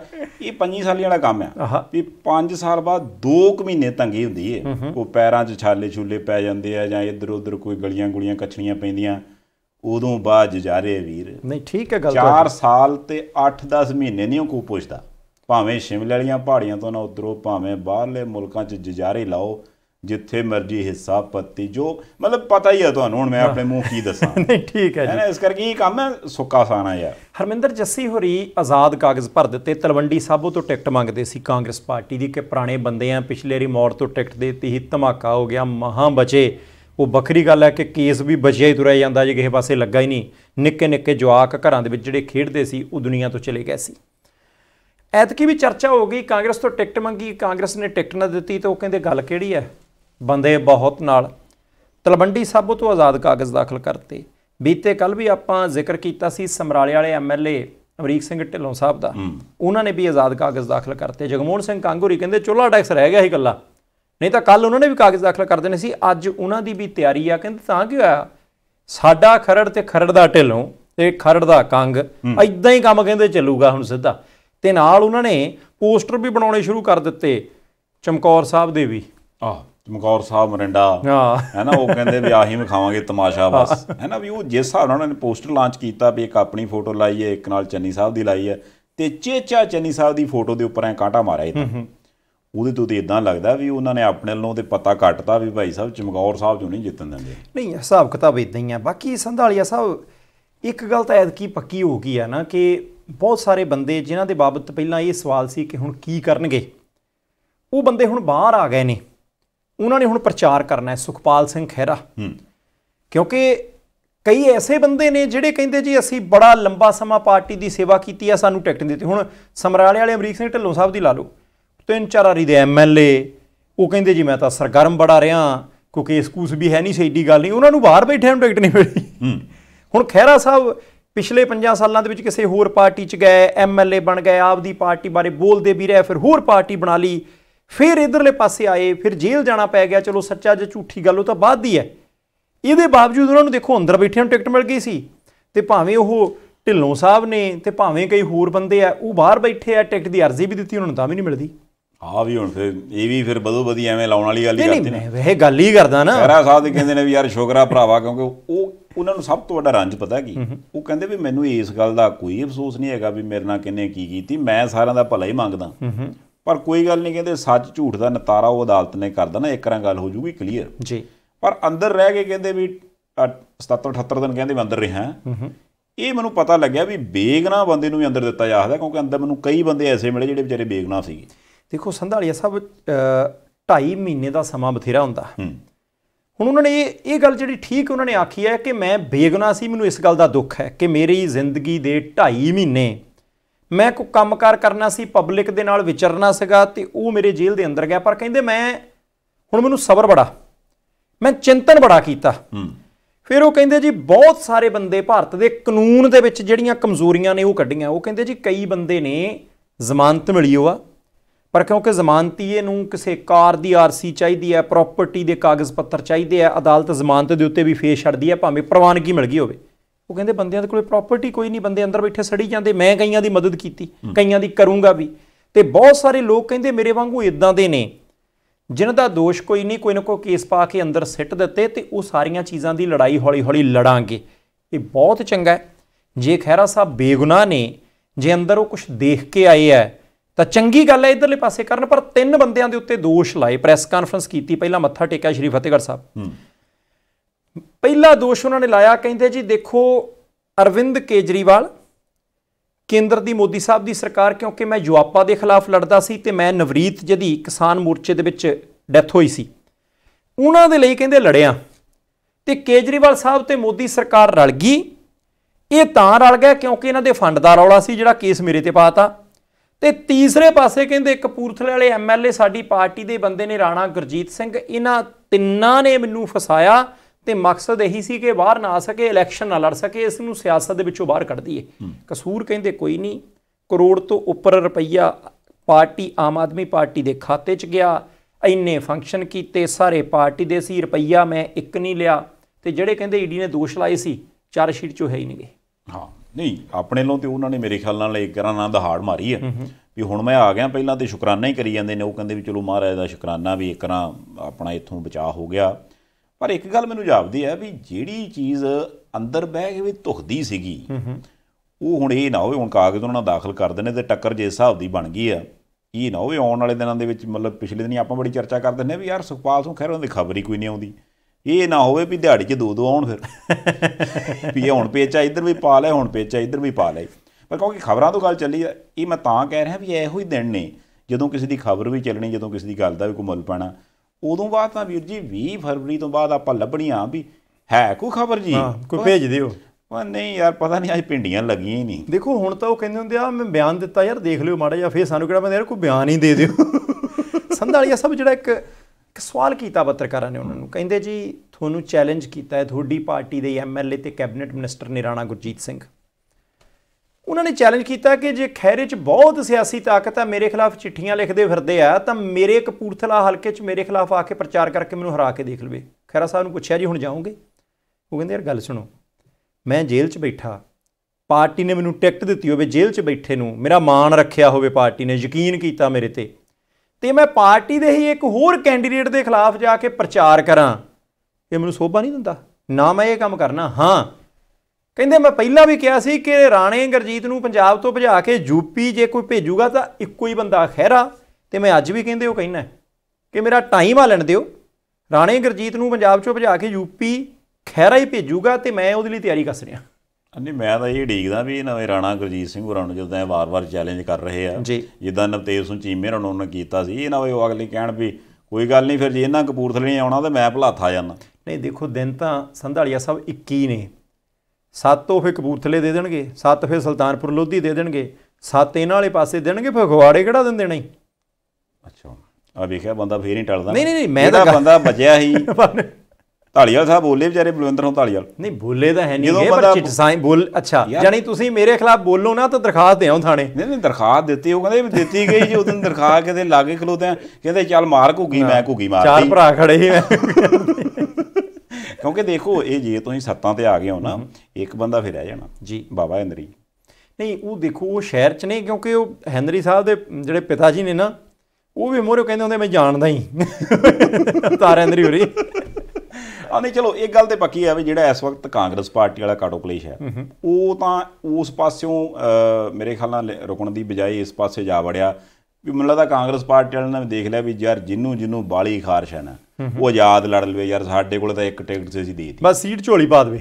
ਵੀ ਉਦੋਂ ਬਾਅਦ ਜਦੋਂ ਜਿੱਤ ਗਏ ਫਿਰ ਤੁਸੀਂ ਆਖੋਗੇ ਵੀ ਅਸੀਂ ਪਾਰਟੀ ਦੇ ਨਾਲ ਕੋਈ ਨਹੀਂ, ਵੀ ਸਾਡੇ ਨਾਲ ਹੀ ਆ ਯਾਰ, ਤੂੰ ਕਰ ਲਾ ਮੇਰਾ ਵੀ ਜੋ ਕਰਨਾ। ਇੱਕ ਸੰਧਾਲੀਆ ਸਾਹਿਬ ਜੇ ਅਦਾਲਤ ਵਾਲੇ ਪਾਸਿਓਂ ਗੱਲ ਚੱਲੀ ਹੈ, ਭਾਈ ਬਲਵੰਤ ਸਿੰਘ ਰਾਜੋਆਣਾ ਸਾਹਿਬ ਹੁਣ 2.5 ਦਹਾਕੇ ਤੋਂ ਉੱਪਰ ਸਮਾਂ ਹੋ ਗਿਆ, 1995 ਵਾਲਾ ਕੇਸ ਹੈ ਮੁੱਖ ਮੰਤਰੀ ਬੇਅੰਤ ਸਿੰਘ ਹੋਰਾਂ ਵਾਲਾ, ਬੜੀ ਵਾਰੀ ਚਰਚਾ ਚੱਲੀ ਭਾਈ ਬਲਵੰਤ ਸਿੰਘ ਰਾਜੋਆਣਾ ਹੋਰਾਂ ਦੀ। ਉਹਨਾਂ ਦੀਆਂ ਕਈ ਵਾਰੀ ਵੀਡੀਓਜ਼ ਆਉਂਦੀਆਂ ਹੁੰਦੀਆਂ ਕਿ ਹਸਪਤਾਲ ਆਏ, ਚੈੱਕਅਪ ਦੇ ਲਈ ਆਏ। ਉਹਨਾਂ ਦੀ ਭੈਣ ਬੀਬੀ ਕਮਲਦੀਪ ਕੌਰ ਆ, ਇੱਕ ਵਾਰੀ ਇਲੈਕਸ਼ਨ ਦੇ ਵਿੱਚ ਵੀ ਖੜੇ ਹੋਏ ਸੀ। ਤੁਹਾਨੂੰ ਯਾਦ ਹੋਣਾ ਹੈ ਜਦੋਂ ਇੱਕ ਵਾਰੀ ਉਹਨਾਂ ਦੀ ਫਾਂਸੀ ਦਾ ਦਿਨ ਨੇੜੇ ਆ ਗਿਆ ਸੀ, ਪੰਜਾਬ ਦੇ ਵਿੱਚ ਪੂਰਾ ਪੰਜਾਬ ਇੱਕ ਦਿਨ ਬੰਦ ਹੋ ਗਿਆ ਸੀ, ਘਰਾਂ ਦੇ ਉੱਤੇ ਝੰਡੇ ਲੱਗੇ ਸੀ, ਰਿਹਾਈ ਦੀ ਮੰਗ ਵੀ ਹੁੰਦੀ ਰਹਿੰਦੀ ਹੈ। ਹੁਣ ਉਹਨਾਂ ਦੇ ਪਿਤਾ ਜੀ ਦਾ ਦੇਹਾਂਤ ਹੋ ਗਿਆ ਸੀ ਹਫ਼ਤਾ ਕੁ ਪਹਿਲਾਂ। ਇਸ ਮਹੀਨੇ ਦੇ ਆਖਰੀ ਦਿਨ ਉਹਨਾਂ ਦੀ ਅੰਤਮ ਅਰਦਾਸ ਹੈ। ਉਹਨਾਂ ਨੇ ਪਹਿਲਾਂ ਜੇਲ੍ਹ ਪ੍ਰਸ਼ਾਸਨ ਨੂੰ ਬੇਨਤੀ ਕੀਤੀ ਕਿ 26 ਸਾਲ ਹੋ ਗਏ, ਉਹੀ ਮੈਨੂੰ ਜੇਲ੍ਹ 'ਚ ਮਿਲਣ ਆਉਂਦੇ ਆ, ਮੇਰੇ ਪਰਿਵਾਰ ਦੇ ਉਹੀ ਮੈਂਬਰ ਨੇ, ਅਤੇ ਮੈਨੂੰ ਉਹਨਾਂ ਦੀ ਅੰਤਮ ਅਰਦਾਸ ਦੇ ਵਿੱਚ ਭੋਗ ਦੇ ਵਿੱਚ ਸ਼ਾਮਲ ਹੋਣ ਦਾ ਮੌਕਾ ਜਿਹੜਾ ਉਹ ਦਿੱਤਾ ਜਾਵੇ, ਪੈਰੋਲ ਦਿੱਤੀ ਜਾਵੇ ਨਾ। ਅਤੇ ਜੇਲ੍ਹ ਪ੍ਰਸ਼ਾਸਨ ਨੇ ਮਨਾ ਕਰ ਦਿੱਤਾ, ਸੁਰੱਖਿਆ ਕਾਰਨਾਂ ਦਾ ਹਵਾਲਾ ਦਿੱਤਾ। ਉਹ ਹਾਈ ਕੋਰਟ ਚਲੇ ਗਏ। ਉਹ ਕਹਿੰਦੇ ਜੀ ਦੇਖੋ ਉਹੀ ਮਿਲਣ ਆਉਂਦੇ ਸੀ, ਇੱਦਾਂ ਕਿੱਦਾਂ। 1 ਘੰਟੇ ਦੇ ਲਈ ਪੈਰੋਲ ਮਿਲੀ ਹੈ ਉਹਨਾਂ ਨੂੰ। ਉਹ ਹੁਣ 31 ਜਨਵਰੀ ਨੂੰ ਦੁਪਹਿਰੇ 1 ਵਜੇ ਤੋਂ ਲੈ ਕੇ 2 ਵਜੇ ਤੱਕ ਅਦਾਲਤ ਨੇ ਕਿਹਾ ਕਿ ਸੁਰੱਖਿਆ ਪ੍ਰਬੰਧ ਕਰੋ, ਅਤੇ ਜਿੱਥੇ ਅੰਤਮ ਅਰਦਾਸ ਹੋਣੀ ਹੈ ਭਾਈ ਬਲਵੰਤ ਸਿੰਘ ਰਾਜੋਆਣਾ ਹੋਰਾਂ ਦੇ ਪਿਤਾ ਜੀ ਦੀ, ਉਹਨਾਂ ਨੂੰ ਉੱਥੇ ਜਿਹੜਾ ਉਹ ਲੈ ਕੇ ਜਾਇਆ ਜਾਵੇ। ਹਾਂਜੀ ਦੇਖੋ ਇਹ ਜਿਹੜੀਆਂ ਚੀਜ਼ਾਂ ਨੇ ਹੈ ਤਾਂ ਕਿਤੇ ਨਾ ਕਿਤੇ ਬੜੀ ਦੇਰ ਤੋਂ ਲਟਕਦੀਆਂ ਆਉਂਦੀਆਂ ਨੇ, ਪਰ ਜਦੋਂ ਮੇਰੇ ਖਿਆਲ ਨਾਲ ਇਸ ਚੀਜ਼ ਨੂੰ ਆਪਾਂ ਜੇ ਇਨਸਾਨੀ ਗਰਾਊਂਡ 'ਤੇ ਦੇਖਿਆ ਜਾਵੇ ਤਾਂ 25-26 ਸਾਲ ਕਿਤੇ ਥੋੜ੍ਹੇ ਹੁੰਦੇ ਜੀ। ਜੇ ਮਤਲਬ ਕਿਸੇ ਦੇ ਘਰੇ ਕੋਈ ਧੀ ਪੁੱਤ ਜੰਮਿਆ ਹੋਵੇ ਅਤੇ ਉਹ ਵਿਆਹਿਆ ਵੀ ਜਾਂਦਾ, ਅਤੇ ਇੰਨੀ ਦੇਰ ਤੋਂ ਕੋਈ ਸ਼ਖਸ ਅੰਦਰ ਹੀ ਹੋਵੇ ਅਤੇ ਉਹ ਵੀ ਸਟਿਲ ਅਜੇ ਤੱਕ ਜੇ ਆਪਾਂ ਅਦਾਲਤਾਂ ਦੀ ਗੱਲ ਕਰੀਏ, ਕੋਰਟ ਕਚਹਿਰੀਆਂ ਦੀ ਗੱਲ ਕਰੀਏ, ਅਤੇ ਉੱਥੇ ਉਹ ਚੀਜ਼ਾਂ ਲਟਕਦੀਆਂ ਹੋਣ। ਜੇ ਆਪਾਂ ਇਸ ਕੇਸ ਦੀ ਵੀ ਗੱਲ ਕਰੀਏ ਤਾਂ ਇਹ ਹੈ ਕਿ ਵੀ ਜੀ ਫਾਂਸੀ ਵਾਲਾ ਕੰਮ ਹੋ ਗਿਆ, ਪਰ ਕਦੋਂ ਹੋਣੀ ਹੈ ਜੀ, ਹੈ ਨਾ। ਹੁਣ ਤੁਸੀਂ ਦੇਖੋ ਇੱਕ ਬੰਦੇ ਉਸ ਐਂਗਲ ਤੋਂ ਆਪਾਂ ਸੋਚ ਕੇ ਦੇਖੀਏ ਕਿ ਵੀ ਪਤਾ ਨਹੀਂ ਜਿਹੜਾ ਅਗਲਾ ਦਿਨ ਚੜ੍ਹਨਾ ਉਦੋਂ ਕੀ ਹੋਣਾ। ਕਈ ਵਾਰੀ ਉਹਨਾਂ ਨੇ ਚਿੱਠੀ ਵੀ ਲਿਖੀ ਹੈ ਕਿ ਫੈਸਲਾ ਕਰੋ, ਇੱਕ ਪਾਸਾ ਕਰ ਦਿਓ ਯਾਰ, ਵੀ ਜੇ ਤੁਸੀਂ ਇਸ ਪਾਸੇ ਲਾਉਣਾ ਤਾਂ, ਜੇ ਇਸ ਪਾਸੇ ਲਾਉਣਾ ਤਾਂ। ਹੁਣ ਇਹੀ ਚੀਜ਼ ਮੇਰੇ ਖਿਆਲ ਨਾਲ ਆਪਾਂ ਦੂਸਰੇ ਅੱਗੇ ਵੀ ਇੱਕ ਦਿਨ ਗੱਲ ਕੀਤੀ ਸੀ ਦਵਿੰਦਰਪਾਲ ਸਿੰਘ ਭੁੱਲਰ ਹੋਰਾਂ ਬਾਰੇ। ਉਹਨਾਂ ਬਾਰੇ ਵੀ ਅੱਜ ਇੱਕ ਰੋਸ ਮਾਰਚ ਹੋਣਾ ਕਿ ਵੀ ਉਹਨਾਂ ਦੀ ਰਿਹਾਈ ਬਾਰੇ ਵੀ ਕੁਝ ਸੋਚੋ। ਤੁਸੀਂ ਵਾਰ-ਵਾਰ ਕਹਿੰਦੇ ਹੋ, ਕਰਦੇ ਹੋ, ਉਸ ਤੋਂ ਬਾਅਦ ਕਿਸੇ ਪਾਸੇ ਲਾਉਂਦੇ ਨਹੀਂ। ਇਹ ਬੜੀ ਅਜੀਬ ਗੱਲ ਆ ਸੰਧਾਲੀਆ ਸਾਹਿਬ, ਸਿਆਸੀ ਤੌਰ ਦੇ ਉੱਤੇ ਮਸਲਾ ਰਗੜਿਆ ਜਾ ਰਿਹਾ। ਇੱਕ ਵੀ ਧਿਰ ਨੇ, ਆਪਾਂ ਉਦੋਂ ਵੀ ਕਿਹਾ ਸੀ ਕਿ ਕੋਈ ਕਾਨੂੰਨ ਸਾਜ਼ ਹੀ ਦੱਸ ਦੇਵੇ ਕਿ ਅਸਲ ਦੇ ਵਿੱਚ ਇਹ ਕਹਾਣੀ ਕਿੱਥੇ ਕਰੁਕੀ ਹੈ, ਜਾਂ ਕੇਂਦਰ ਸਰਕਾਰ ਵਾਲੇ ਕਹਿ ਦੇਣ, ਉਹਨਾਂ ਦੇ ਬਥੇਰੇ ਬੰਦੇ ਨੇ ਹੁਣ ਕਿ ਭਾਈ ਆ ਸਾਡੇ ਵੱਲੋਂ ਕੋਈ ਵਿਘਨ ਨਹੀਂ, ਇੱਥੇ ਕੰਮ ਅੜਿਆ, ਆਹ ਇੱਕ ਕਾਗਜ਼ ਹੈ ਫਲਾਨੀ ਜਗ੍ਹਾ ਪਿਆ ਹੋਊਗਾ, ਇਸ ਬੰਦੇ ਨੇ ਦਸਤਖਤ ਕਰਨੇ ਆ, ਕੰਮ ਹੋ ਜੂ ਇੱਕ ਦਿਨ 'ਚ। ਜਾਂ ਉਹੀ ਦੱਸ ਦੇਣ ਸੂਬੇ ਵਾਲੇ ਕਿ ਭਾਈ ਸਾਡੇ ਕੋਲੇ ਕਾਗਜ਼ ਆਇਆ ਨਹੀਂ, ਸਾਡਾ ਐਵੇਂ ਹੀ ਨਾ ਲੱਗਦਾ। ਕੋਈ ਧਿਰ ਸਪਸ਼ਟ ਨਹੀਂ ਕਰ ਰਹੀ। ਹਾਂ, ਥੱਲੜੇ ਪਾਸੇ ਕੰਮ ਜਿਹੜਾ ਚੱਲੀ ਜਾਂਦਾ, ਰਿਹਾਈ ਦੀ ਮੰਗ ਕਰਨ ਵਾਲੇ ਜਿਹੜੇ ਆ ਉਹ ਕਦੇ ਮੰਗ ਪੱਤਰ ਦਿੰਦੇ ਆ, ਕਦੇ ਧਰਨਾ ਦਿੰਦੇ ਆ, ਕਦੇ ਮਾਰਚ ਕਰਦੇ ਆ, ਪਰ ਗੱਲ ਖੜੀ ਕਿੱਥੇ ਆ ਉਧਰਲੇ ਪਾਸੇ ਨੂੰ ਤੁਰ ਨਹੀਂ ਰਹੀ। ਦੇਖੋ ਗੱਲ ਪਤਾ ਕੀ ਹੈ ਵਾਟ ਸਾਹਿਬ, ਜਦੋਂ ਕਈ ਚੀਜ਼ਾਂ ਇੰਨੇ ਸਾਲ ਲਟਕਦੀਆਂ ਰਹਿੰਦੀਆਂ ਨੇ ਤਾਂ ਵੀ ਰੋਸ ਹੁੰਦਾ, ਤੇ ਕਈ ਵਾਰ ਉਹ ਚੀਜ਼ਾਂ ਇੰਨੇ ਸਾਲ ਕਈ ਵਾਰਾਂ ਸਾਹਮਣੇ ਨਹੀਂ ਆਉਂਦੀਆਂ, ਤੇ ਫਿਰ ਜਦੋਂ ਅਚਾਨਕ ਸਾਹਮਣੇ ਆਉਂਦੀਆਂ ਨੇ ਉਦੋਂ ਵੀ ਰੌਲਾ ਪੈ ਜਾਂਦਾ। ਹੁਣ ਜਿੱਦਾਂ ਨਵਜੋਤ ਸਿੰਘ ਸਿੱਧੂ ਹੋਰਾਂ ਦੇ ਮਾਮਲੇ 'ਚ ਇੱਕ ਬੀਬੀ ਜੀ ਅਮਰੀਕਾ ਤੋਂ ਜਾਂਦੇ ਨੇ, ਉਹ ਬਕਾਇਦਾ ਪ੍ਰੈਸ ਕਾਨਫਰੰਸ ਕਰਦੇ ਨੇ, ਉਸ ਤੋਂ ਬਾਅਦ ਉੱਥੇ ਜਿਸ ਤਰ੍ਹਾਂ ਦੇ ਉਹ ਇਲਜ਼ਾਮ ਲਾਉਂਦੇ ਨੇ ਕਿ ਵੀ ਮੈਂ ਉਹਨਾਂ ਦੀ ਭੈਣ ਆ, ਉਹ ਮੇਰਾ ਵੀਰ ਆ, ਤੇ ਉਹਨੇ ਜੋ ਕੁਛ ਉਹਨਾਂ ਦੇ ਨਾਲ, ਉਹਨਾਂ ਦੀ ਇੱਕ ਨਿੱਕੀ ਭੈਣ ਦੇ ਨਾਲ, ਪਲੱਸ ਉਹਨਾਂ ਦੀ ਮਾਤਾ ਜੀ ਦੇ ਨਾਲ ਕੀਤਾ, ਉਹਦੇ ਤੋਂ ਜਿਵੇਂ ਉਹਨਾਂ ਨੇ ਰੋ ਰੋ ਕੇ ਦੋਸ਼ ਲਾਏ ਨੇ, ਉਹਦਾ ਇੱਕ ਵੱਖਰੀ ਤਰ੍ਹਾਂ ਦਾ ਰੌਲਾ ਪੈ ਗਿਆ। ਦੇਖੋ ਸੰਧਾਲੀਆ ਸਾਹਿਬ, ਬੀਬੀ ਜੀ ਜਿਸ ਤਰੀਕੇ ਦੇ ਨਾਲ ਉਹ ਰੋਏ ਨੇ, ਦੇਖੇ ਤਾਂ ਜਾਂਦੇ ਨਹੀਂ ਕਿ ਸਾਡੀ ਮਾਤਾ ਦੀ, ਉਹ ਕਹਿੰਦੇ ਜੀ ਰੇਲਵੇ ਸਟੇਸ਼ਨ 'ਤੇ ਮੌਤ ਹੋ ਗਈ, ਉਹਨਾਂ ਨੇ ਅਦਾਲਤ 'ਚ ਕੇਸ ਕੀਤਾ ਸੀ, ਉਹ ਜਸਟ ਆਪਣੀ ਪਹਿਚਾਣ ਮੰਗਦੇ ਸੀ, ਅਸੀਂ ਨਵਜੋਤ ਸਿੰਘ ਸਿੱਧੂ ਤੋਂ ਪੈਸਾ ਕਦੇ ਨਹੀਂ ਮੰਗਿਆ, ਮੈਂ ਉੱਥੇ ਦਰਵਾਜ਼ੇ 'ਤੇ ਗਈ, ਉਹਨਾਂ ਨੇ ਦਰਵਾਜ਼ਾ ਨਹੀਂ ਖੋਲ੍ਹਿਆ, ਮੈਂ ਸਿਰਫ ਆਪਣੀ ਮਾਂ ਦਾ ਇਨਸਾਫ ਮੰਗਦੀ ਹਾਂ। ਬੀਬੀ ਨੇ ਜੋ ਗੱਲਾਂ ਕਹੀਆਂ, ਜੇ ਉਹ ਠੀਕ ਨੇ ਤਾਂ ਬੀਬੀ ਨੂੰ ਆਵਾਜ਼ ਚੁੱਕਣੀ ਚਾਹੀਦੀ ਹੈ। ਪਰ ਇਹਦੇ ਨਾਲ ਇੱਕ ਹੋਰ ਸਵਾਲ ਜਿਹੜਾ ਪੈਦਾ ਹੁੰਦਾ, ਸੱਚ ਕੀ ਹੈ ਝੂਠ ਕੀ ਹੈ, ਉਹ ਤਾਂ ਪਰਿਵਾਰ ਜਾਣਦਾ। ਅਸੀਂ ਬਹੁਤਾ ਡੀਟੇਲ 'ਚ ਤਾਂ ਨਹੀਂ ਜਾਂਦੇ ਕਿ ਉਹਨਾਂ ਦੇ ਪਰਿਵਾਰ ਦਾ ਮੁੱਦਾ। ਤੇ ਸਭ ਤੋਂ ਵੱਡੀ ਗੱਲ ਹੈ ਕਿ ਨਵਜੋਤ ਸਿੰਘ ਸਿੱਧੂ ਦੇ ਉੱਤੇ ਬਾਰ-ਬਾਰ ਉਹ ਸ਼ਾਇਰੀ ਸ਼ਬਦ ਵਰਤਦੇ, ਛੋਟਾ ਨਾਮ, ਉਹਨਾਂ ਦੇ ਉੱਤੇ ਦੋਸ਼ ਲਾਉਂਦੇ ਆ ਜੇ ਨਵਜੋਤ ਸਿੰਘ ਸਿੱਧੂ ਹੋਰਾਂ ਦੀ ਪ੍ਰਤੀਕਿਰਿਆ ਨਹੀਂ ਆਈ। ਹੁਣ ਵਿਧਾਨ ਸਭਾ ਦੀਆਂ ਚੋਣਾਂ ਤੋਂ ਠੀਕ ਪਹਿਲਾਂ ਉਹ ਬੀਬੀ ਜੀ ਆਏ ਨੇ, ਤੇ ਉਹ ਪੜ੍ਹੇ ਲਿਖੇ ਵੀ ਨੇ। ਉਹਨਾਂ ਨੇ ਆਪ ਦੱਸਿਆ ਸੀ ਕਿ ਅਸੀਂ ਕੌਣ ਸੀ, ਕਿੱਦਾਂ ਗਏ ਸੀ, ਕਿੰਨੇ ਡਾਲਰ ਲੈ ਕੇ US ਗਏ ਸੀ। ਉਹਨਾਂ ਨੇ ਇਹ ਵੀ ਕਿਹਾ ਕਿ ਅਸੀਂ ਪੈਸਾ ਕੋਈ ਨਹੀਂ ਮੰਗਦੇ। ਇੱਕ ਉਹਨਾਂ ਨੇ ਮੈਗਜ਼ੀਨ ਦਾ, ਬੜੇ ਵੱਡੇ ਮੈਗਜ਼ੀਨ ਦਾ ਜ਼ਿਕਰ ਕੀਤਾ ਕਿ ਉਹਦੇ ਵਿੱਚ ਉਹ ਸਟੇਟਮੈਂਟ ਛਪੀ ਸੀ, ਉਹ ਮਸਾਂ ਹੀ ਹੁਣ ਲੱਭੀ ਹੈ ਇੱਕ ਫੋਟੋ। ਜਾਣੀ ਹੁਣ ਤਾਂ ਮਾਤਾ ਜੀ ਨੂੰ ਗੁਜ਼ਰਿਆਂ ਬਹੁਤ ਸਮਾਂ ਹੋ ਗਿਆ, ਹੁਣ ਤਾਂ ਉਹਨਾਂ ਦੀ ਭੈਣ ਜੀ ਨੂੰ ਗੁਜ਼ਰਿਆਂ ਵੀ ਬਹੁਤ ਸਮਾਂ ਹੋ ਗਿਆ, ਹੁਣ ਤਾਂ ਸਗੋਂ ਉਹਨਾਂ ਦੀ ਭਾਣਜੀ ਹੋਈ ਨਾ, ਉਹ ਭੈਣ ਦੀ ਕੁੜੀ, ਉਹ ਵੀ US ਚਲੇ ਗਏ।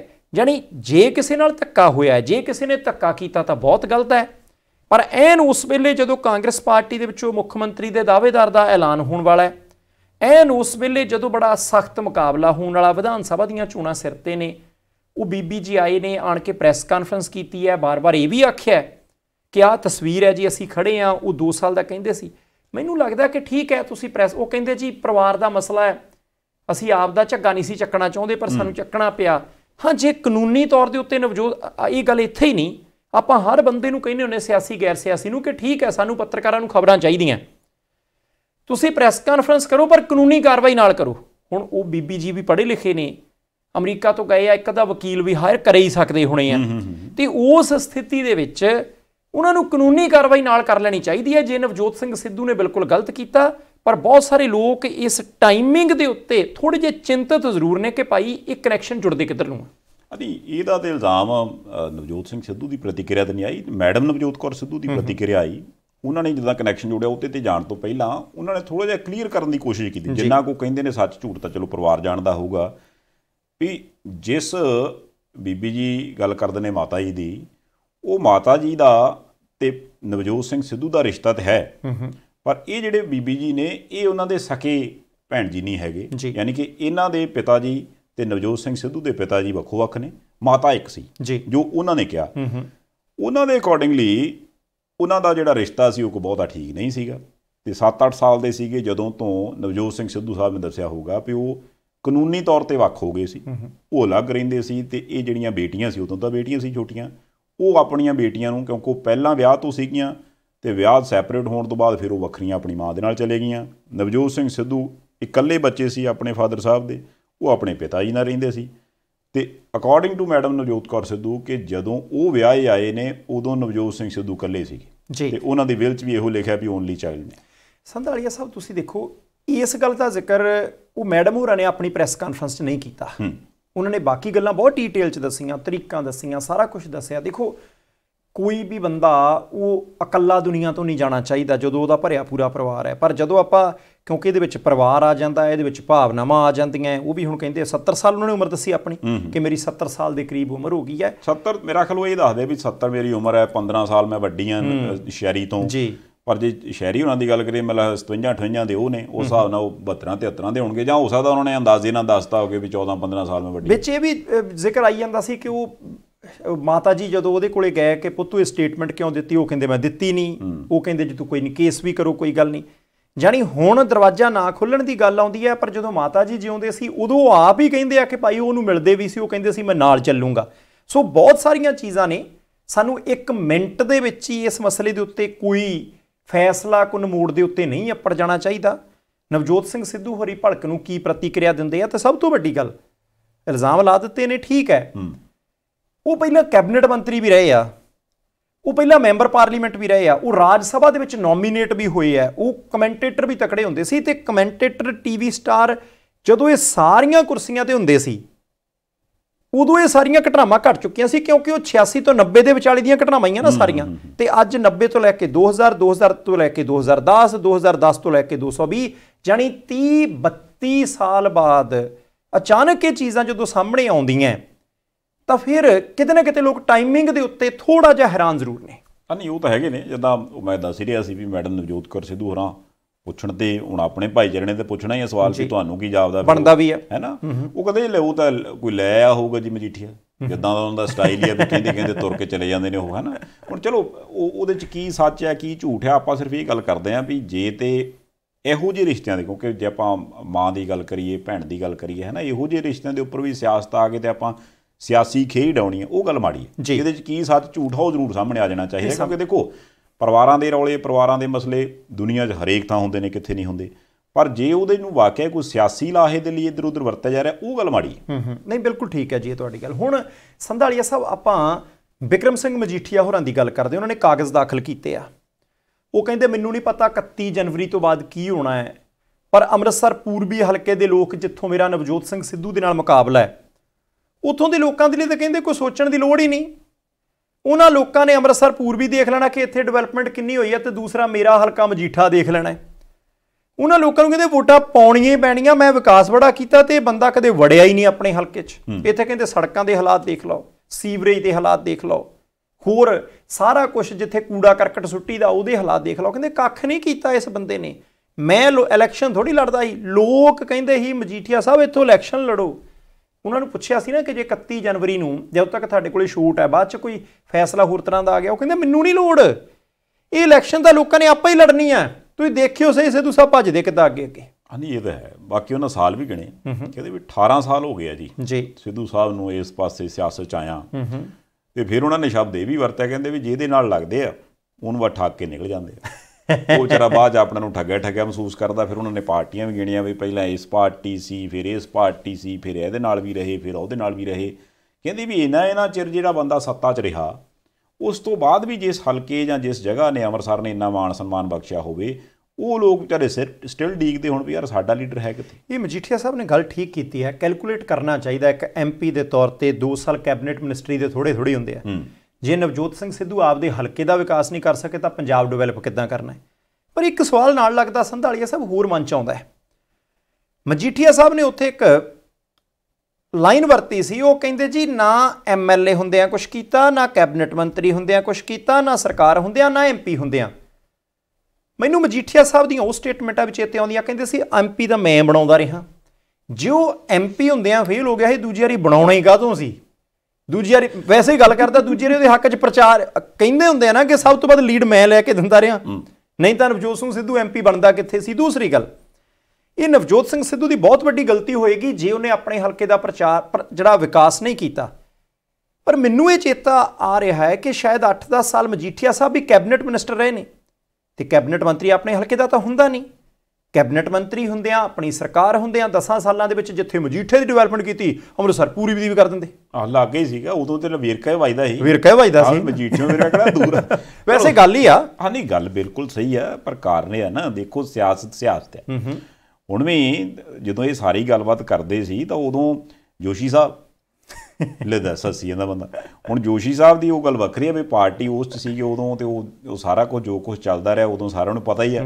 ਪਰ ਹੁਣ ਉਹਨਾਂ ਨੇ ਕਿਹਾ ਜੋਸ਼ੀ ਸਾਹਿਬ ਚਿੰਤਾ ਨਹੀਂ ਕਰਨੀ, ਪਰਵਾਹ ਨਹੀਂ ਕਰਨੀ, ਬੰਦੇ 2-4 ਉਹ ਵੀ ਆਪਣੇ ਨਾਲ ਆ ਜਾਣੇ ਆ। ਵੇਖੋ ਜੋਸ਼ੀ ਸਾਹਿਬ ਨੂੰ ਪਤਾ ਹੀ ਹੈ ਸਾਰਾ ਕੁਝ, ਕਿਹੜੀ ਗੱਲ ਦਾ ਨਹੀਂ ਪਤਾ ਇਹਨਾਂ। ਹੁਣ ਇਹ ਜਿਹੜੀਆਂ ਚੀਜ਼ਾਂ ਜਦੋਂ ਉੱਥੇ ਦੇਖਣ ਨੂੰ ਮਿਲੀਆਂ ਤੇ ਉਦੋਂ ਲੋਕ ਜਿਹੜੇ ਬੰਦੇ ਉਹਨਾਂ ਦੀ ਪਾਰਟੀ ਦੇ ਨੇ ਉਹ ਖੁਸ਼ ਨੇ, ਜਿਹੜੇ ਵਿਰੋਧੀ ਨੇ ਉਹ ਥੋੜ੍ਹੇ ਜਿਹੇ ਆਪਣੇ ਨੂੰ ਕਚੀਚੀਆਂ ਵੀ ਲੈਂਦੇ, ਤੇ ਜਿਹੜਾ ਬੰਦਾ ਨਿਊਟਰਲ ਹੈ ਜਿਹਨਾਂ ਕੋਈ ਲੈਣਾ ਦੇਣਾ ਨਹੀਂ ਸਿਆਸਤ ਨਾਲ, ਉਹਦੀ ਕਿਰਾਂ ਚੁਟਕੀ ਵਜਾਉਂਦਾ ਹੈ ਨਾ ਵੀ ਰੰਗ ਦੇਖ ਤੂੰ ਵੀ ਅੱਜ ਆਹ ਹੈ, ਕੱਲ੍ਹ ਉਹ ਹੈ, ਪਰਸੋਂ ਉਹ ਹੈ, ਚੌਥ ਉਹ ਹੈ। ਪਰ ਇੱਕ ਗੱਲ ਆਪਾਂ ਮਜੀਠੀਆ ਸਾਹਿਬ ਦੀ ਜ਼ਿਕਰ ਕਰਦੀ, ਉਹਨਾਂ ਨੇ ਆਹ ਜ਼ਿਕਰ ਉੱਥੇ ਜ਼ਰੂਰ ਕੀਤਾ ਸੀ ਆਹ ਕੇਸ, ਉਹ ਬੀਬੀ ਜਿਹੜੇ ਸੁਮਨ ਤੂਰ ਹੁਰੀ ਨੇ ਉਹ ਕਹਿੰਦੇ ਵੀ ਮੈਂ ਉੱਤੇ ਸਿਆਸਤ ਨਹੀਂ ਕਰਨੀ ਚਾਹੁੰਦਾ। ਬਹੁਤ ਚੰਗਾ ਕੀਤਾ। ਹਾਂ, ਇਹ ਉਹਨਾਂ ਨੇ ਚੰਗਾ ਕੀਤਾ ਵੀ ਮੈਂ ਉੱਤੇ ਸਿਆਸਤ ਨਹੀਂ ਕਰਨੀ ਚਾਹੁੰਦਾ, ਕਿਉਂਕਿ ਉਹਨਾਂ ਦੇ ਪਰਿਵਾਰ ਦਾ ਮਸਲਾ ਤੇ ਪਰਿਵਾਰਾਂ ਦੇ ਮਸਲਿਆਂ ਦੇ ਵਿੱਚ ਸਿਆਸਤ ਨਹੀਂ ਹੋਣੀ ਚਾਹੀਦੀ। ਆਪਣੇ ਵਾਲੇ ਨਹੀਂ ਹਟਦੇ ਸੀ। ਉਹਦੇ 'ਚ ਇੱਕ ਗੱਲ ਹੈਗੀ ਆ ਵੀ ਉਹ ਕਹਿੰਦੇ ਵੀ ਦੇਖੋ ਜੇ ਉਹ ਭੈਣ ਜੀ ਕੋਲੋਂ ਜਾਂ ਹੁਣ ਮਾਤਾ ਜੀ ਤਾਂ ਉਹਨਾਂ ਦੇ ਰਹੇ ਨਹੀਂ, ਉਹਨਾਂ ਕੋਲੋਂ ਜਨਤਕ ਮਾਫੀ ਜ਼ਰੂਰ ਮੰਗਣ ਵੀ ਹਾਂ ਜੇ ਕੋਈ ਵਾਧ ਘਾਟ ਕਿਸੇ ਵੇਲੇ ਕੋਈ ਹੋ ਗਈ ਆ ਤੇ ਉਸ ਚੀਜ਼ ਨੂੰ ਸੈਟਲ ਕਰ ਲੈਣ, ਤੇ ਸਿਆਸਤ ਮੈਂ ਤੇ ਕਰਨੀ ਨਹੀਂ ਚਾਹੁੰਦਾ। ਇਹ ਗੱਲ ਠੀਕ ਕੀਤੀ ਜੀ। ਨਹੀਂ ਬਿਲਕੁਲ ਨਹੀਂ, ਇਸ ਮੁੱਦੇ ਨੂੰ ਵਧਾਉਣਾ ਨਹੀਂ ਚਾਹੀਦਾ, ਸਗੋਂ ਇਹਨੂੰ ਨਿਪਟਾਉਣਾ ਚਾਹੀਦਾ। ਬਾਕੀ ਸੰਧਾਲੀਆ ਸਭ ਕੁਝ ਚੰਗੀਆਂ ਚੀਜ਼ਾਂ ਐਤਕੀ ਪੰਜਾਬ ਦੀਆਂ ਵਿਧਾਨ ਸਭਾ ਚੋਣਾਂ ਦੇ ਵਿੱਚ ਹੋ ਰਹੀਆਂ, ਤੇ ਉਹਨਾਂ ਚੰਗੀਆਂ ਚੀਜ਼ਾਂ ਤੋਂ ਆਪਾਂ ਭੋਰਾ ਮੁਨਕਰ ਨਹੀਂ ਹੋ ਸਕਦੇ। ਦੇਖੋ 3 ਚੀਜ਼ਾਂ ਸ਼੍ਰੋਮਣੀ ਅਕਾਲੀ ਦਲ, ਭਾਜਪਾ ਤੇ ਕਾਂਗਰਸ ਦੇ ਕੋਲੋਂ ਅਜੇ ਬਹੁਤ ਸਾਰੀਆਂ ਚੀਜ਼ਾਂ ਦੀ ਅਸੀਂ ਉਮੀਦ ਕਰਦੇ ਹਾਂ, ਕਿਉਂਕਿ ਮੈਨੀਫੈਸਟੋ ਆਉਣੇ ਆ। ਜਦੋਂ ਨਵਜੋਤ ਸਿੰਘ ਸਿੱਧੂ ਹੋਰਾਂ ਨੇ ਇਹ ਗੱਲ ਆਖੀ ਸੀ ਨਾ ਕਿ ਸਾਨੂੰ ਦਾਲ ਤੇ ਤੇਲ ਬੀਜਾਂ ਦੀ MSP ਚਾਹੀਦੀ ਹੈ, ਇਹ ਨਹੀਂ ਕਿ ਉਹਨਾਂ ਨੇ ਦੇ ਦਿੱਤੀ ਆ, ਇਹ ਨਹੀਂ ਕਿ ਉਹਨਾਂ ਨੇ ਦੇ ਦੇਣੀ ਆ, ਜਾਂ ਇਹ ਨਹੀਂ ਕਿ ਵਾਅਦਾ ਕਰਕੇ ਉਹਨਾਂ ਨੇ ਕਦੇ ਭੁੱਲਣਾ ਨਹੀਂ। ਹੋ ਸਕਦਾ ਭੁੱਲ ਜਾਣ, ਸਿਆਸਤਦਾਨ ਭੁੱਲ ਜਾਂਦੇ ਹੁੰਦੇ ਆ, ਪਰ ਘੱਟੋ ਘੱਟ ਪੰਜਾਬ ਦੀ ਕਿਸੇ ਵਿਧਾਨ ਸਭਾ ਚੋਣ ਦੇ ਵਿੱਚ ਕੋਈ ਪਾਰਟੀ ਇਹ ਤਾਂ ਕਹਿੰਦੀ ਹੈ ਕਿ ਕੇਂਦਰ ਦੇਵੇ ਨਾ ਦੇਵੇ, ਅਸੀਂ MSP ਦਾਲਾਂ ਤੇ ਤੇਲ ਬੀਜਾਂ ਤੇ ਦਿਆਂਗੇ, ਜਿਹਦੀ ਕਿ ਬਹੁਤ ਵੱਡੀ ਲੋੜ ਹੈ। ਬਾਕੀ ਪਾਰਟੀਆਂ ਵੀ ਇਹਨੂੰ ਕਾਪੀ ਪੇਸਟ ਕਰ ਲੈਣ, ਚਾਹੇ ਭੋਰਾ ਵਧਾ ਲੈਣ 2-4 ਚੀਜ਼ਾਂ ਹੋਰ। ਦੂਸਰੇ ਪਾਸੇ ਸੰਯੁਕਤ ਸਮਾਜ ਮੋਰਚੇ ਦੇ ਉਮੀਦਵਾਰ ਨੇ ਗਿੱਦੜਬਾਹਾ ਤੋਂ ਗੁਰਪ੍ਰੀਤ ਸਿੰਘ ਕੋਟਲੀ, ਪੱਤਰਕਾਰ ਵੀ ਨੇ, ਉਹਨਾਂ ਐਫੀਡੇਵਿਟ ਲਿਖ ਕੇ ਕਹਿੰਦੇ ਦਿੱਤਾ ਹੈ, ਐਫੀਡੇਵਿਟ ਲਿਖ ਕੇ ਦਿੱਤਾ ਹੈ ਕਿ ਦੇਖੋ ਗੱਲ ਇੱਦਾਂ ਹੈ ਕਿ ਨਸ਼ਾ ਵੇਚਣ ਵਾਲਿਆਂ ਤੋਂ ਮਹੀਨਾ ਨਹੀਂ ਲਊਂਗਾ ਜੇ MLA ਬਣ ਗਿਆ, ਤੇ ਥਾਣਿਆਂ ਦੇ ਵਿੱਚ ਤੇ ਸਰਕਾਰੀ ਦਫ਼ਤਰਾਂ ਦੇ ਵਿੱਚ ਬਿਨਾਂ ਰਿਸ਼ਵਤਖੋਰੀ ਦੇ ਕੰਮ ਹੋਣਗੇ, ਰੁਪਈਆ 1 ਨਹੀਂ ਲਊਂਗਾ ਤੇ ਨਾ ਕਿਸੇ ਨੂੰ ਦੇਣ ਦਊਂਗਾ। ਆ ਚੱਕੋ ਐਫੀਡੇਵਿਟ। ਇਹ ਚੰਗੀ ਗੱਲ ਹੈ। ਅਜੂਝਦਾ ਪੰਜਾਬ ਵਾਲਿਆਂ ਨੇ ਇਹੀ ਕਿਹਾ ਸੀ ਨਾ ਕਿ ਐਫੀਡੇਵਿਟ ਦਿਓ। ਸੰਧਾਲੀਆ ਸਾਹਿਬ ਕੋਈ ਬਹੁਤੀ ਔਖੀ ਗੱਲ ਨਹੀਂ। ਇੱਦਾਂ ਹੀ ਜਿਹੜੇ ਬੀਬੀ ਜੀ ਮੋਗੇ ਤੋਂ ਆਮ ਆਦਮੀ ਪਾਰਟੀ ਦੇ ਨੇ, ਉਹਨਾਂ ਨੇ ਵੀ ਕਿਹਾ, ਕਹਿੰਦੇ ਮੈਂ ਐਫੀਡੇਵਿਟ ਲਿਖ ਕੇ ਦਊਂ ਕਿ 6 ਮਹੀਨਿਆਂ ਪਹਿਲਾਂ ਚਾਹ ਕੰਮ ਕਰਨੇ, ਅਗਲੇ 6 ਮਹੀਨੇ ਚਾਹ ਕਰਨੇ, ਅਗਲੇ 6 ਮਹੀਨਿਆਂ ਚਾਹ ਕੰਮ ਕਰਨੇ ਆ, ਤੇ ਜੇ ਉਸ ਸਮੇਂ ਦੇ ਮੁਤਾਬਕ ਮੈਂ ਕੰਮ ਨਾ ਕਰ ਸਕਾਂ ਤਾਂ ਫਿਰ ਹਲਕੇ ਦੇ ਵੋਟਰ ਜਿਹੜੇ ਨੇ ਉਹਨਾਂ ਦੇ ਕੋਲੇ ਅਧਿਕਾਰ ਹੈ ਕਿ ਉਹਨਾਂ ਨੇ ਮੇਰੇ ਲਈ ਫੈਸਲਾ ਕੀ ਕਰਨਾ। ਬਹੁਤ ਚੰਗੀ ਗੱਲ ਹੈ, ਅਗਲੇ ਪਾਸੇ ਨੂੰ ਵਧਣਾ ਚਾਹੀਦਾ। ਤੇ ਇੱਕ ਗੱਲ ਭਗਵੰਤ ਮਾਨ ਸਾਹਿਬ ਦੀ ਚੰਗੀ ਲੱਗੀ ਹੈ, ਕਿਸੇ ਨੇ ਸਵਾਲ ਕੀਤਾ ਕਿਉਂਕਿ ਭਗਵੰਤ ਮਾਨ ਸਾਹਿਬ ਤੇ ਕੇਜਰੀਵਾਲ ਸਾਹਿਬ ਇਕੱਠੇ ਬੈਠਦੇ ਅੱਜ ਕੱਲ੍ਹ, ਉਹ ਕਹਿੰਦੇ ਜੀ ਦੇਖੋ ਜਿਹੜੇ ਪੁਲਿਸ ਕਰਮਚਾਰੀ ਹੈ, ਦੋਸ਼ ਭਾਵੇਂ ਬਹੁਤ ਲੱਗਦੇ ਹੁੰਦੇ, ਸਾਡੇ ਪਰਿਵਾਰਾਂ 'ਚੋਂ ਹੀ ਹੁੰਦੇ ਆ, ਉਹਨਾਂ ਨੂੰ ਰੈਸਟ ਜ਼ਰੂਰ ਚਾਹੀਦੀ, ਹਫ਼ਤੇ 'ਚ ਛੁੱਟੀ ਜ਼ਰੂਰ ਚਾਹੀਦੀ ਆ, 2-2 3-3 4-4 ਦਿਨ ਇਕੱਠੇ ਡਿਊਟੀਆਂ ਹੁੰਦੀਆਂ। ਤੇ ਉਹਨਾਂ ਨੇ ਤੇ ਕੇਜਰੀਵਾਲ ਸਾਹਿਬ ਨੇ ਮੋਰਿਓ ਕਿਹਾ, ਕਹਿੰਦੇ ਬਹੁਤ ਵਧੀਆ ਗੱਲ ਹੈ, ਸਾਨੂੰ ਸੋਚਣਾ ਚਾਹੀਦਾ ਜੇ ਇਹਨਾਂ ਤੋਂ ਕੰਮ ਲੈਣਾ। ਪਹਿਲੀ ਗੱਲ ਹੈ ਕਿ ਲੋਕਾਂ ਦੀ ਸੇਵਾ 'ਚ ਹੋਣ, ਤੇ ਸੇਵਾ ਕਰਦਿਆਂ ਜਿੰਨੀ ਬਾਕੀ ਮਨੁੱਖ ਨੂੰ ਛੁੱਟੀ ਚਾਹੀਦੀ ਹੈ ਉਨੀ ਇਹਨਾਂ ਨੂੰ ਛੁੱਟੀਆਂ ਮਿਲਣ। ਹਾਂਜੀ, ਉਹ ਗੱਲਾਂ ਵੈਸੇ ਐਤਕੀ ਮਾਨ ਸਾਹਿਬ ਤੇ ਕੇਜਰੀਵਾਲ ਸਾਹਿਬ ਵੱਖਰੀ ਤਰ੍ਹਾਂ ਦੀਆਂ ਕਰਦੇ। ਉਹਨਾਂ ਨੇ ਨਵਾਂ ਕਨਸੈਪਟ ਕੱਢ ਲਿਆ, ਟਾਊਨ ਹਾਲ। ਜੀ, ਟਾਊਨ ਹਾਲ ਕਰਦੇ ਨੇ, ਹੈ ਨਾ, ਟਾਊਨ ਹਾਲ ਚਲੋ ਫਲੋਰ ਕੀਤੀ। ਤੇ ਉਹ ਕਹਿੰਦੇ ਵੀ ਯਾਰ ਮੈਨੂੰ ਇਹ ਦੱਸੋ ਵੀ ਜੇ ਕੋਈ ਬੰਦਾ ਇੱਥੇ ਤੁਹਾਨੂੰ ਆਖੇ ਵੀ ਯਾਰ ਸਰੀ ਦਾ ਪਟਵਾਰੀ ਕੌਣ ਆ, ਕਿਸੇ ਨੂੰ ਪਤਾ? ਚਲੋ ਕਹਿੰਦੇ ਹੋਰ ਕੁਝ ਮੈਨੂੰ ਇਹ ਦੱਸੋ ਵੀ ਲੰਡਨ ਦਾ SSP ਕਿਹੜਾ ਯਾਰ, ਨਹੀਂ ਤੇ ਫਿਰ ਟਰਾਂਟੋ ਵਾਲਾ ਤਹਿਸੀਲਦਾਰ ਦੱਸ ਦਿਓ ਕੌਣ ਲੱਗਾ। ਹੁਣ ਕਾਰਨ ਇਹ ਵੈਸੇ ਆਈਡੀਆ ਠੀਕ ਹੈ ਉਹਨਾਂ ਦਾ। ਉਹ ਕਹਿੰਦੇ ਵੀ ਜਿਹੜੇ ਲੋਕ ਬਾਹਰ ਬੈਠੇ ਨੇ ਉਹ ਸਿਸਟਮ ਨੂੰ ਭਾਲਦੇ ਨੇ ਵੀ ਯਾਰ ਅਸੀਂ ਗਏ ਦਫ਼ਤਰ ਗਏ, ਜਿਸ ਬੰਦੇ ਨਾਲ ਕੰਮ ਉਹਨੇ ਸਮਾਈਲ ਕੀਤਾ, ਉਦੋਂ ਬਾਅਦ ਸਾਡਾ ਕੰਮ ਕੀਤਾ, ਤੇ ਤੂੰ ਕੌਣ ਮੈਂ ਕੌਣ। ਇੱਥੇ ਕਹਿੰਦੇ ਵੀ ਚੱਕਰ ਇਹ ਹੁੰਦਾ ਵੀ ਜੇ ਕਿਸੇ ਦੀ ਲੜਾਈ ਹੋ ਗਈ, ਹੋਰ ਕੋਈ ਸੁਣੇ ਗਣੇ ਨਾ, ਸਿੱਧਾ ਜਾਓ MLA ਕੋਲ, MLA ਨੇ ਆਪਣੇ ਰਸੂਖ ਨਾਲ ਇੱਧਰ ਉੱਧਰ ਸੈਟਲਮੈਂਟ ਕਰਾ ਕੇ ਤੁਰਨ ਲੱਗਿਆ ਕਹਿਣਾ ਵੈਸੇ ਤਾਂ ਤੁਸੀਂ ਉੱਧਰ ਭੁਗਤੇ ਹਾਂ, ਪਰ ਕੰਮ ਮੈਂ ਤੁਹਾਡਾ ਕਰਤਾ ਜੇ, ਹੁਣ ਕੋਈ ਨਹੀਂ ਗਾਂਹ ਖਿਆਲ ਰੱਖਿਓ। ਹੁਣ ਇਹ ਵਾਲਾ ਜਿਹੜਾ ਕਹਿੰਦੇ ਸਿਸਟਮ ਹੈ, ਇਹ ਅਸੀਂ ਬੰਦ ਕਰਾਂਗੇ ਵੀ ਜੇ ਸਾਡੀ ਸਰਕਾਰ ਆਉਂਦੀ ਆ, ਕੱਲ੍ਹ ਨੂੰ ਕੋਈ ਵੀ ਬੰਦਾ ਗਲਤ ਕੰਮ ਕਰਦਾ ਉਹਨੂੰ ਪੁਲਿਸ ਫੜ ਕੇ ਖੜਦੀ ਆ, ਤੇ ਜੇ ਸਾਡਾ ਕੋਈ MLA ਜਾਂ ਮੰਤਰੀ ਉਹਦੇ ਪਿੱਛੇ ਫੋਨ ਕਰਦਾ ਵੀ ਆ ਗਲਤ ਬੰਦਾ ਛੱਡ ਦਿਓ, ਤੇ ਅਸੀਂ ਬੰਦੇ ਤੇ ਜਾਂ ਉਹਨਾਂ 'ਤੇ ਕਾਰਵਾਈ ਕਰਨ ਤੋਂ ਪਹਿਲਾਂ ਉਹ ਮੰਤਰੀ ਤੇ MLA ਕੱਢਾਂਗੇ ਬਾਹਰ। ਦੇਖੋ ਸੰਧਾਲੀਆ ਸਾਹਿਬ, ਮੈਂ ਫੇਰ ਕਹਿੰਦਾ, ਸਿੱਧੂ ਸਾਹਿਬ ਨੇ ਕਿਹਾ ਸੀ MSP ਦੇਣੀ ਹੈ, ਪਤਾ ਨਹੀਂ ਦੇਣੀ ਕਿ ਨਹੀਂ ਦੇਣੀ, ਪਰ ਗੱਲ ਤੁਰੀ ਹੈ। ਇਹਨਾਂ ਨੇ ਪਿਛਲੀ ਵਾਰੀ ਕਿਹਾ ਸੀ ਕਿ ਅਸੀਂ ਲਾਲ ਬੱਤੀ ਕਲਚਰ ਤੇ VIP ਕਲਚਰ ਖਤਮ ਕਰਨਾ, ਸਰਕਾਰ ਨਹੀਂ ਬਣੀ ਪਰ ਉਹ ਗੱਲ ਅੱਜ ਤੱਕ ਤੁਰਦੀ ਹੈ। ਐਤਕੀ ਵੀ ਜੇ ਇਹ ਕਹਿ ਰਹੇ ਨੇ ਕਿ ਭਾਈ ਅਫਸਰ ਕਾਨੂੰਨ ਮੁਤਾਬਕ ਕੰਮ ਕਰੂਗਾ, ਕਿਸੇ MLA ਜਾਂ ਲੀਡਰ ਦੀਆਂ ਹਦਾਇਤਾਂ ਦੇ ਮੁਤਾਬਕ ਨਹੀਂ, ਇਹ ਤਾਂ ਚਾਹੀਦਾ ਹੀ ਚਾਹੀਦਾ, ਕਿਉਂਕਿ ਜਦੋਂ ਲੀਡਰ ਤੇ ਮੰਤਰੀ ਦੀਆਂ ਹਦਾਇਤਾਂ ਮੁਤਾਬਕ ਕਰੂਗਾ ਕੰਮ, ਉਹਨਾਂ ਦੀਆਂ ਹਦਾਇਤਾਂ ਦੇ ਮੁਤਾਬਕ ਬਦਲੀਆਂ ਨਿਯੁਕਤੀਆਂ ਹੋਣਗੀਆਂ, ਸਿੱਧੀ ਗੱਲ ਆ ਫਿਰ ਇਨਸਾਫ ਨਹੀਂ ਮਿਲੂਗਾ, ਫਿਰ ਇੱਕ ਧਿਰ ਦਾ ਪੱਖ ਪੂਰਿਆ ਜਾਊਗਾ, ਦੂਜੀ ਧਿਰ ਨੂੰ ਨੂੜਿਆ ਜਾਊਗਾ। ਕਰ ਪਾਉਂਦੇ ਕਿ ਨਹੀਂ ਕਰ ਪਾਉਂਦੇ ਬਾਅਦ ਦੀ ਗੱਲ ਹੈ, ਪਰ ਇੱਕ ਚੁਣੌਤੀ ਬਹੁਤ ਵੱਡੀ ਅਕਾਲੀ ਦਲ, ਕਾਂਗਰਸ ਤੇ ਭਾਜਪਾ, ਤਿੰਨ ਧਿਰਾਂ ਦੇ ਲਈ ਜਿਨ੍ਹਾਂ ਦੀਆਂ ਪੰਜਾਬ 'ਚ ਸਰਕਾਰਾਂ ਰਹੀਆਂ।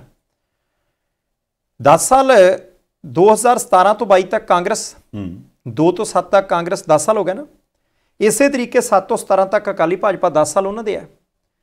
ਮੈਨੂੰ ਨਹੀਂ ਪਤਾ ਕਿ ਉਹ ਬਾਂਹ ਖੜੀ ਕਰਕੇ ਕਿਹੜੀ ਚੀਜ਼ ਨੂੰ ਕਹਿਣਗੇ, ਪਰ ਜਿੱਦਣ ਚੰਡੀਗੜ੍ਹ ਦੀਆਂ ਨਿਗਮ ਚੋਣਾਂ ਸੀ, ਬਹੁਤ ਸਾਰੇ ਲੋਕ ਕਹਿੰਦੇ ਜੀ ਪੱਖ ਪੂਰਦੇ, ਪੱਖ ਨਹੀਂ ਪੂਰਦੇ।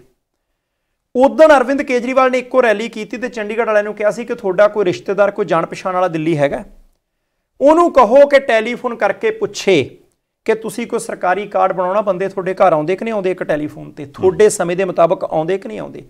ਦੂਸਰਾ ਉਹ ਕਹਿੰਦੇ ਸੀ ਟੈਲੀਫੋਨ ਕਰਕੇ ਪੁੱਛੋ ਬਿਜਲੀ ਤੇ ਪਾਣੀ ਦੇ ਭਾਅ ਘੱਟ ਹੋਏ ਕਿ ਨਹੀਂ ਹੋਏ, ਬਿਜਲੀ 24 ਘੰਟੇ ਹੋਈ ਕਿ ਨਹੀਂ ਹੋਈ।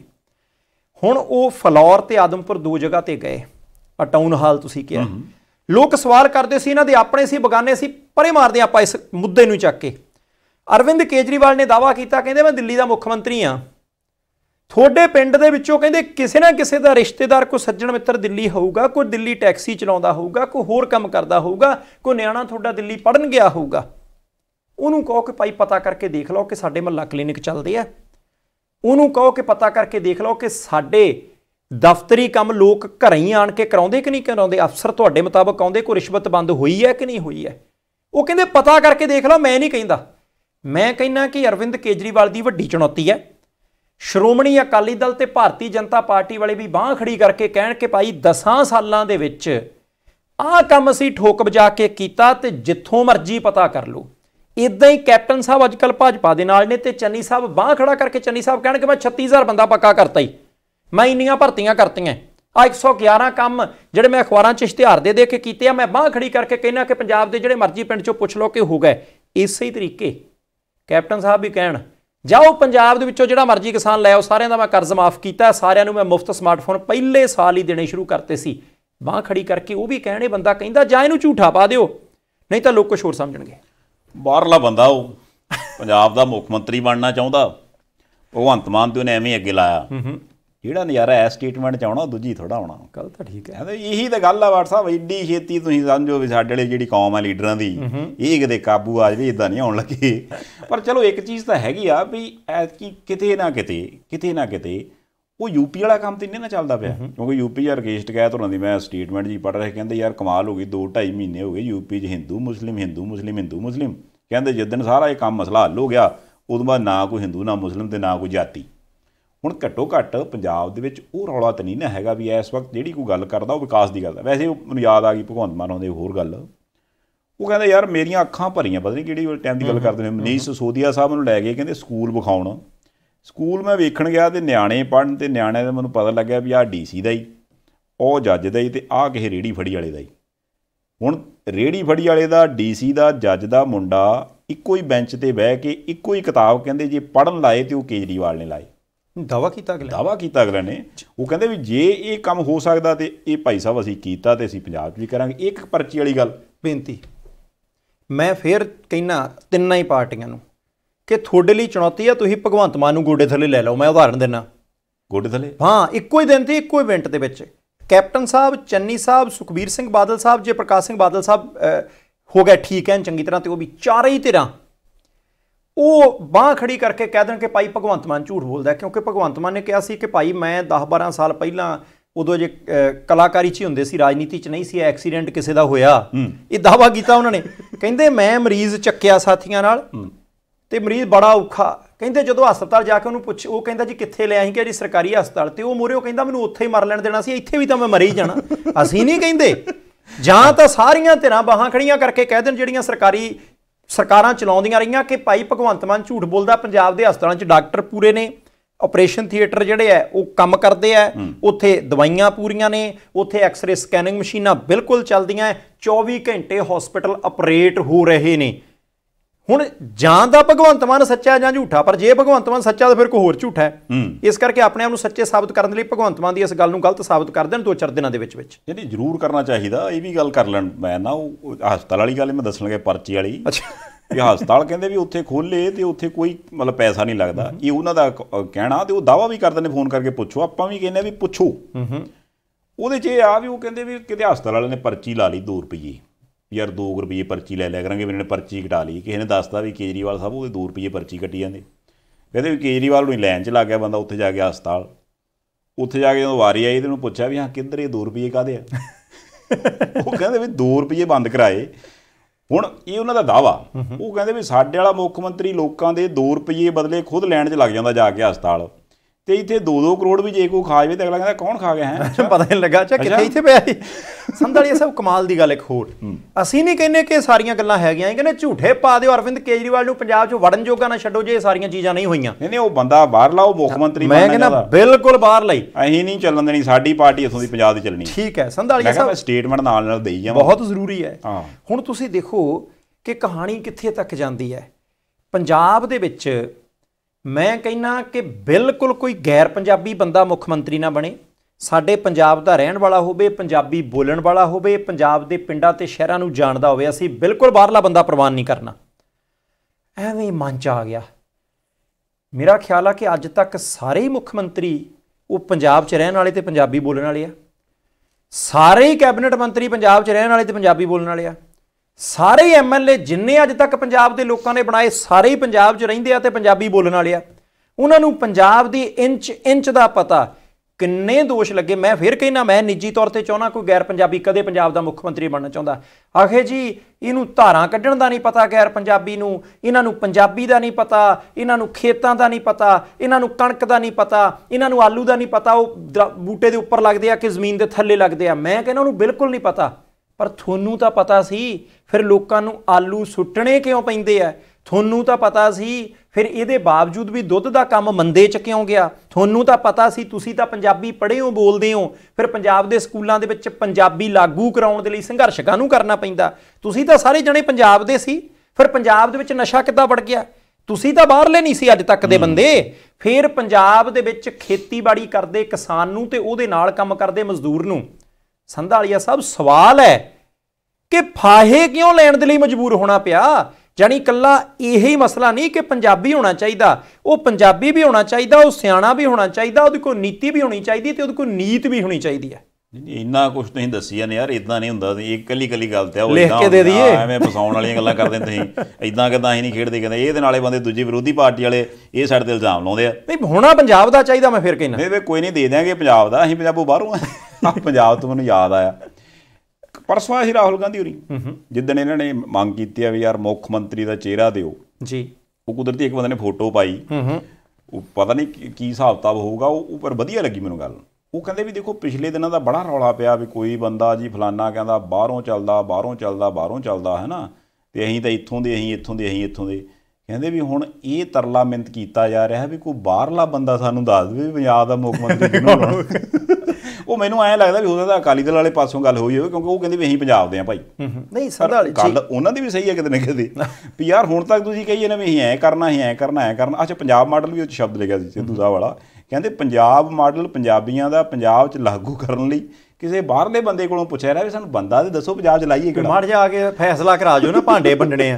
ਸੰਧਾਲੀਆ ਸਾਹਿਬ ਬੜੀ ਵੈਸੇ ਅਜੀਬ ਗੱਲ ਆ, ਹਰ ਇੱਕ ਧਿਰ ਕਾਂਗਰਸ ਪਾਰਟੀ ਵਾਲੇ ਕਹਿੰਦੇ ਜੀ ਆ ਬਾਹਰਲੇ ਆ ਕੇ ਰਾਜ ਕਰਨ ਨੂੰ ਫਿਰਦੇ ਆ, ਇਹਨਾਂ ਦੇ ਸਾਰੇ ਫੈਸਲੇ ਹਾਈ ਕਮਾਂਡ ਕਰਦੀ, ਸਾਰੇ ਅਧਿਕਾਰ ਦੇਂਦੇ ਹੁੰਦੇ ਆ। ਤੁਸੀਂ ਦੱਸ ਦਿਓ, ਦਿੱਤੇ ਹੀ ਆ, ਜਾਣੀ ਅਸੀਂ ਜੀ 3-3 ਬੰਦੇ ਚੁਣ ਕੇ ਭੇਜ ਦਿੱਤੇ ਆ, ਫੈਸਲਾ ਫਿਰ ਹਾਈ ਕਮਾਂਡ ਕਰੂ ਕਿ ਕੈਂਡੀਡੇਟ ਕੌਣ ਹੋਊ।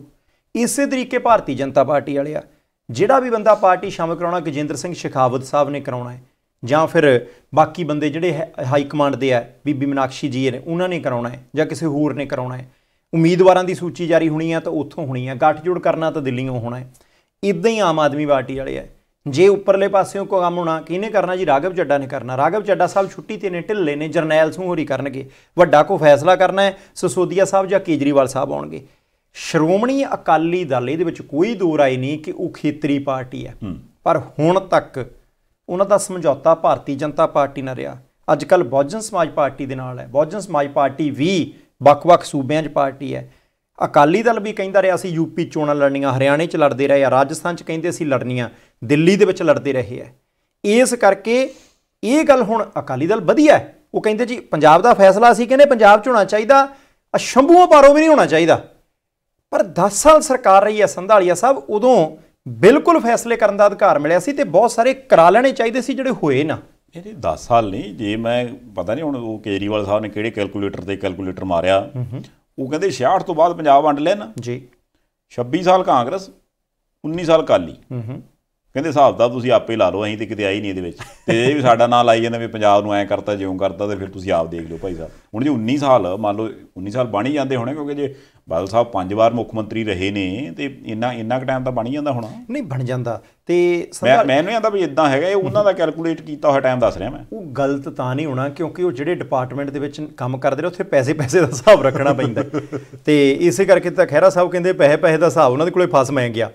ਹੁਣ ਬਹੁਜਨ ਸਮਾਜ ਪਾਰਟੀ ਦੇ ਸੁਪਰੀਮੋ ਬੀਬੀ ਮਾਇਆਵਤੀ ਜੀ ਕਈ ਵਾਰ ਦੇ 4 ਵਾਰ ਦੇ ਮੇਰਾ ਖਿਆਲ ਯੂਪੀ ਦੇ ਮੁੱਖ ਮੰਤਰੀ ਨੇ, ਉਹ ਐਤਕੀ ਉੱਤਰ ਪ੍ਰਦੇਸ਼ ਦੇ ਵਿੱਚ ਵੀ ਚੋਣਾਂ ਤੇ ਪੰਜਾਬ ਦੇ ਵਿੱਚ ਵੀ ਹੈ, ਤੇ ਉਹ 8 ਤਰੀਕ ਨੂੰ ਨਵਾਂ ਸ਼ਹਿਰ ਆ ਰਿਹਾ।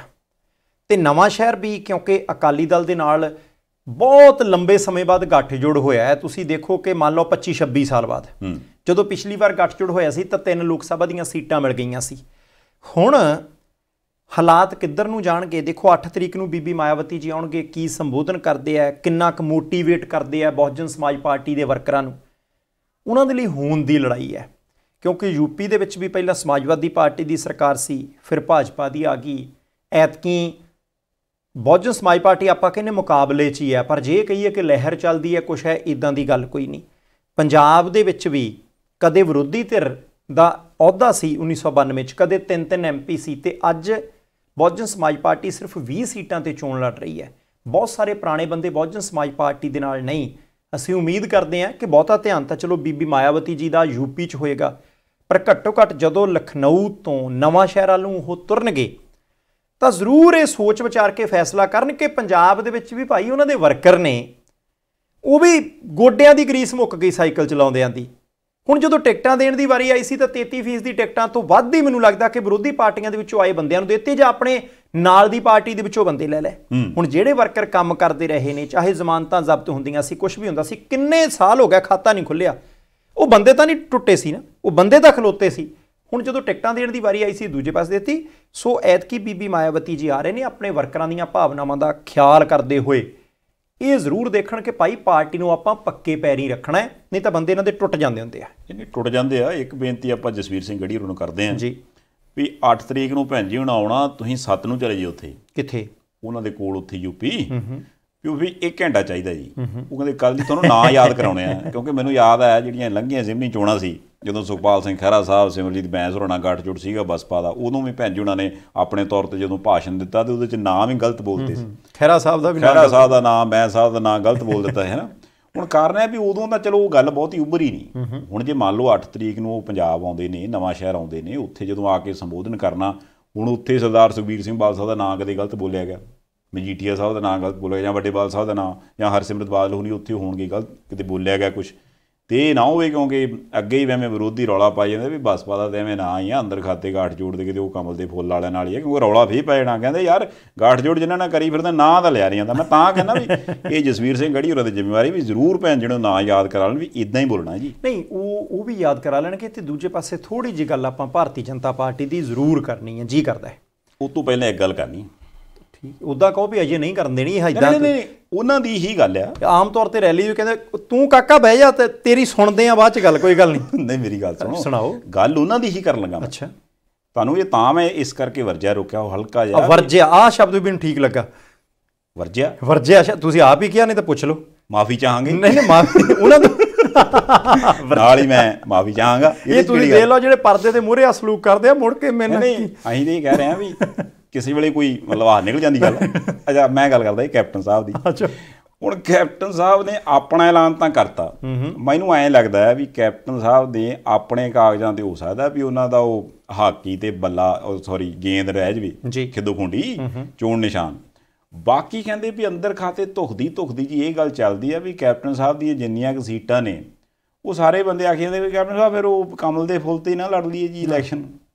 ਹੁਣ ਜੇ ਇੱਦਾਂ ਹੀ ਹੋਣੀ ਆ ਤਾਂ ਫਿਰ ਕੱਲੀਆਂ ਨਾਂ ਦੀਆਂ ਹੀ ਉੱਥੇ ਲੱਗੀਆਂ ਵੀ ਇਹ ਕੈਪਟਨ ਸਾਹਿਬ ਦੇ ਹਿੱਸੇ ਦੀਆਂ ਸੀਟਾਂ ਨੇ। ਤੁਸੀਂ ਦੇਖੋ ਕਿ ਇਹਦੇ ਨਾਲੋਂ ਤਾਂ ਮੈਨੂੰ ਲੱਗਦਾ ਕਿ ਉਹ ਬੰਦੇ ਸਿਆਣੇ ਰਹਿ ਗਏ, ਚਾਹੇ ਉਹ ਫਤਿਹ ਬਾਜਵਾ ਸਾਹਿਬ ਸੀ ਵੀ ਉਹ ਵੀ ਉਧਰਲੇ ਪਾਸੇ ਚਲੇ ਗਏ, ਰਾਣਾ ਸੋਢੀ ਸਾਹਿਬ ਸੀ ਉਹ ਵੀ ਉਧਰਲੇ ਪਾਸੇ ਚਲੇ ਗਏ, ਬੀਬੀ ਜਿਹੜੇ ਨਿਮਿਸ਼ਾ ਮਹਿਤਾ ਨੇ ਉਹ ਵੀ ਉਧਰਲੇ ਪਾਸੇ ਚਲੇ ਗਏ। ਘੱਟੋ ਘੱਟ ਕਿਉਂਕਿ ਜੇ ਉਧਰ ਵੀ ਚਲੇ ਜਾਂਦੇ ਟਿਕਟਾਂ ਮਿਲ ਜਾਣੀਆਂ ਸੀ, ਫਿਰ ਚੋਣ ਨਿਸ਼ਾਨ ਦਾ ਰੌਲਾ ਰਹਿੰਦਾ, ਅੱਗੇ ਬੜੇ ਲੇਟ ਨੇ। ਬਾਕੀ ਕੈਪਟਨ ਸਾਹਿਬ ਨੇ ਕਹਿਣਾ ਕੋਈ ਗੱਲ ਨਹੀਂ, ਠੀਕ ਹੈ, ਇੱਕ ਅੱਧਾ ਗੇੜਾ ਮੇਰੇ ਤੋਂ ਵੱਜਣਾ ਸੀ ਤੁਹਾਡੇ ਹਲਕਿਆਂ ਦੇ ਵਿੱਚ, ਫਿਰ ਨਾ ਮਾਰਾਂਗੇ, ਫਿਰ ਉਧਰ ਨੂੰ ਲੜਨਾ ਉਧਰ ਲੜ ਲਓ, ਕਿਉਂਕਿ ਵਿਚਾਰਧਾਰਾ ਸਮਾਨ ਹੈ ਨਾ। ਤੇ ਜਦੋਂ ਵਿਚਾਰਧਾਰਾ ਇੱਕ ਹੁੰਦੀ ਹੈ ਸੰਧਾਲੀਆ ਸਾਹਿਬ, ਉਦੋਂ ਕੋਈ ਫਰਕ ਨਹੀਂ ਹੁੰਦਾ। ਨਹੀਂ, ਨਾਲੇ ਬੜੀ ਪੁਰਾਣੀ ਵਿਚਾਰਧਾਰਾ ਕਿਤੇ 3 ਮਹੀਨੇ ਨਿਕਲ ਜਾਂਦੇ ਆ ਜੀ, 3 ਮਹੀਨਿਆਂ ਤੋਂ ਵਿਚਾਰਧਾਰਾ ਮੇਲ ਖਾਣ ਡਿਆ ਜਮਾਂ ਨਾਲ ਚੱਲਣ ਨਾਲ ਕਰਕੇ ਲੈ ਦੱਸ ਹੱਦ ਹੋ ਗਈ ਬੰਦਾ ਹੱਸੀ ਜਾਂਦਾ। ਨਹੀਂ ਮੈਂ ਨਹੀਂ ਹੱਸਦਾ, ਮੈਨੂੰ ਵਰਜ ਨਹੀਂ ਦਿੱਤਾ, ਮੈਂ ਕਿੱਥੇ ਹੱਸ ਸਕਦਾ। ਨਹੀਂ ਹੁਣ ਹੀ ਵਰਜਿਆ ਦੱਸੋ। ਮੈਂ ਗੱਲ ਇਹ ਕਰਨ ਲੱਗਾ ਸੀ ਕਿ ਇੱਕ ਤਾਂ ਜਦੋਂ ਰਾਜਪੁਰੇ ਦੇ ਕੋਲੇ ਜਾਈਦਾ, ਇੱਕ ਉੱਥੋਂ ਦੀ ਟਿਕਟ ਦੀ ਚਰਚਾ ਸੀ ਨਾ ਕਿ ਟਿਕਟ ਨਹੀਂ ਮਿਲੀ। ਇੱਦਾਂ ਹੀ ਇੱਕ ਜੇ ਉਹ ਸ਼੍ਰੀ ਅਨੰਦਪੁਰ ਸਾਹਿਬ ਵਾਲੇ ਪਾਸੇ ਜਾਈਏ ਤਾਂ ਉੱਥੇ ਇੱਕ ਬੜੇ ਪੁਰਾਣੇ ਲੀਡਰ ਨੇ ਭਾਜਪਾ ਦੇ, ਮੈਂ ਨਾਂ ਨਹੀਂ ਲੈਣਾ, ਮੈਂ ਚਾਹੁੰਦਾ ਕਿ ਟਿੱਪਣੀਆਂ ਦੇ ਰੂਪ ਦੇ ਵਿੱਚ ਨਾਮ ਲਿਖੇ ਜਾਣ। ਭਾਜਪਾ ਦੇ ਬੜੇ ਪੁਰਾਣੇ ਲੀਡਰ, ਕਈ ਵਾਰ ਦੇ MLA, ਕਈ ਵਾਰ ਦੇ ਕੈਬਨਿਟ ਮੰਤਰੀ, ਉਹ ਵੀ ਬਹੁਤ ਵਾਰ ਕਹਿੰਦੇ ਰਹੇ ਸੀ ਜਦੋਂ ਕਿਸਾਨ ਅੰਦੋਲਨ ਵੀ ਚੱਲਦਾ, ਕਹਿੰਦੇ ਸਰਕਾਰ ਆਪਣੀ ਬਣਨੀ ਹੈ, ਕਿਸਾਨਾਂ ਦੀ ਹਿਤੈਸ਼ੀ ਪਾਰਟੀ ਆ, ਕਿਸਾਨਾਂ ਦੇ ਹੱਕ 'ਚ ਹੀ ਆ ਸਾਰਾ ਕੁਝ। ਤੁਸੀਂ ਦੇਖੀ ਜਾਇਓ ਜਦੋਂ ਅਕਾਲੀਆਂ ਦੇ ਨਾਲ ਗੱਠਜੋੜ ਵੀ ਟੁੱਟਿਆ ਜਾਂ ਟੁੱਟਣ ਵਾਲਾ ਸੀ, ਉਦੋਂ ਵੀ ਉਹ ਕਹਿੰਦੇ ਹੁੰਦੇ ਬੰਦੇ ਯਾਰ ਸਾਡੇ ਨਾਲ ਸੀ, ਹੁਣ ਧੋਖਾ ਦੇਈ ਜਾਂਦੇ ਆ, ਜਾਣੀ ਕਾਂਗਰਸੀਆਂ ਨੂੰ ਵੀ ਪੈਂਦੇ ਸੀ, ਅਕਾਲੀਆਂ ਨੂੰ ਵੀ ਪੈਂਦੇ ਸੀ। ਐਤਕੀ ਕਹਿੰਦੇ ਟਿਕਟ ਵਾਲੀ ਗੱਲ ਉਹਨਾਂ ਦੀ ਵੀ ਨਹੀਂ ਪੈਣੀ ਤੇ ਉਹ ਵੀ ਹੁਣ ਇੱਧਰ ਉੱਧਰ।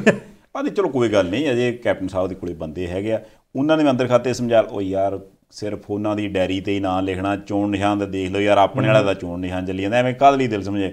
ਬਹੁਤੀ ਗੱਲ ਦੀ ਸਿਰਸਾ ਸਾਹਿਬ ਨੂੰ ਘੱਲੋ ਯਾਰ, ਉਹ ਬਣਾ ਕੇ ਲਿਆਉਣਗੇ ਉੱਥੇ, ਕਿਉਂਕਿ ਉਹਨਾਂ ਪੁਰਾਣਾ ਤਜਰਬਾ ਵੀ ਯਾਰ ਜਦੋਂ ਦੂਜੀ ਪਾਰਟੀ 'ਚ ਹੀ ਹੋਈਏ ਤੇ ਫਿਰ ਕਿਹੜੇ ਚੋਣ ਨਿਸ਼ਾਨ 'ਤੇ ਲੜ ਲਈਦਾ ਜੀ।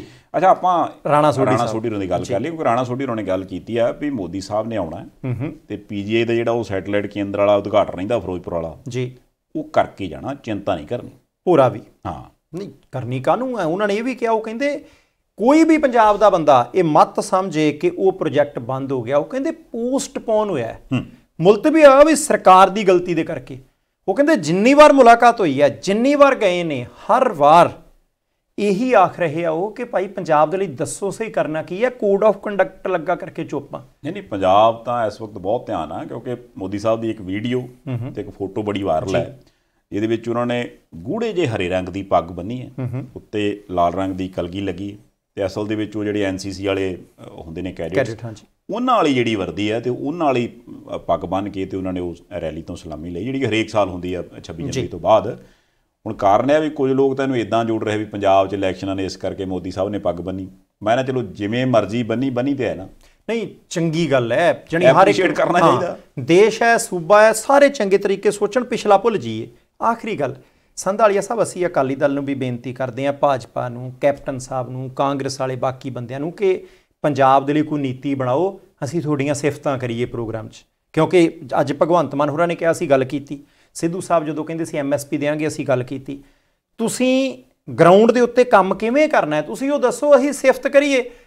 ਤੁਸੀਂ ਅਜੇ ਦੱਸਦੇ ਨਹੀਂ, ਅਸੀਂ ਫਿਰ ਗੱਲ ਕੀ ਕਰੀਏ, ਲੋਕੀ ਸਾਨੂੰ ਕਿਸੇ ਹੋਰ ਨਾਲ ਜੋੜ ਦਿੰਦੇ। ਨਹੀਂ ਉਹ ਨਹੀਂ ਕੋਈ ਫਰਕ ਪੈਂਦਾ, ਦੇਖੋ ਕਾਰਨ ਹੈ ਆਪਣਾ ਦਾ ਕੰਮ ਹੀ ਹੈ, ਤੁਹਾਨੂੰ ਨਹੀਂ ਨਾ ਪੈਂਦਾ ਕਿਉਂਕਿ ਤੁਸੀਂ ਤਾਂ ਵਰਜ ਦਿੰਦੇ ਹੋ। ਨਹੀਂ ਮੈਂ ਤਾਂ ਕਿਹਾ ਵੀ ਮਤਲਬ ਥੋੜ੍ਹਾ ਜਿਹਾ ਨਾ ਮਤਲਬ ਚਮੜੀ ਮੋਟੀ ਰੱਖੋ ਲੀਡਰਾਂ ਨੂੰ, ਠੀਕ ਹੈ, ਚਿੰਤਾ ਨਹੀਂ ਕਰਨੀ ਬਹੁਤੀ ਵੀ, ਪੰਜਾਬ ਦੀ ਗੱਲ ਕਰਨੀ ਆ, ਪੰਜਾਬੀਆਂ ਕਰਨੇ ਆ, ਕੋਈ ਬਾਹਰੋਂ ਥੋੜਾ ਆ ਕੇ ਕਰ ਦੇਣੀ ਆ। ਨਹੀਂ ਬਾਹਰੋਂ ਕਰਨੀ ਨਹੀਂ, ਮੁੱਖ ਮੰਤਰੀ ਪੰਜਾਬ ਦਾ ਚਾਹੀਦਾ ਹੈ ਬਸ, ਮੁੜ ਕੇ ਦੇਖੀ ਜਾਊ। ਆ ਕਹਿੰਦੇ ਚਾਹੀਦਾ ਆਪਣੇ ਟੱਬਰ ਚੋਂ ਚਾਹੀਦਾ, ਹੋਰ ਕਿਤੇ ਇਹਨਾਂ ਥੋੜਾ ਬਣਾ ਦੇਣਾ ਆਪਾਂ, ਚਲੀਏ ਟੱਬਰ ਦੇ ਵਿੱਚ ਵੀ ਰੌਲਾ ਪੈਂਦਾ, ਆਪਾਂ ਹੀ ਚਾਹੀਦੇ ਆ।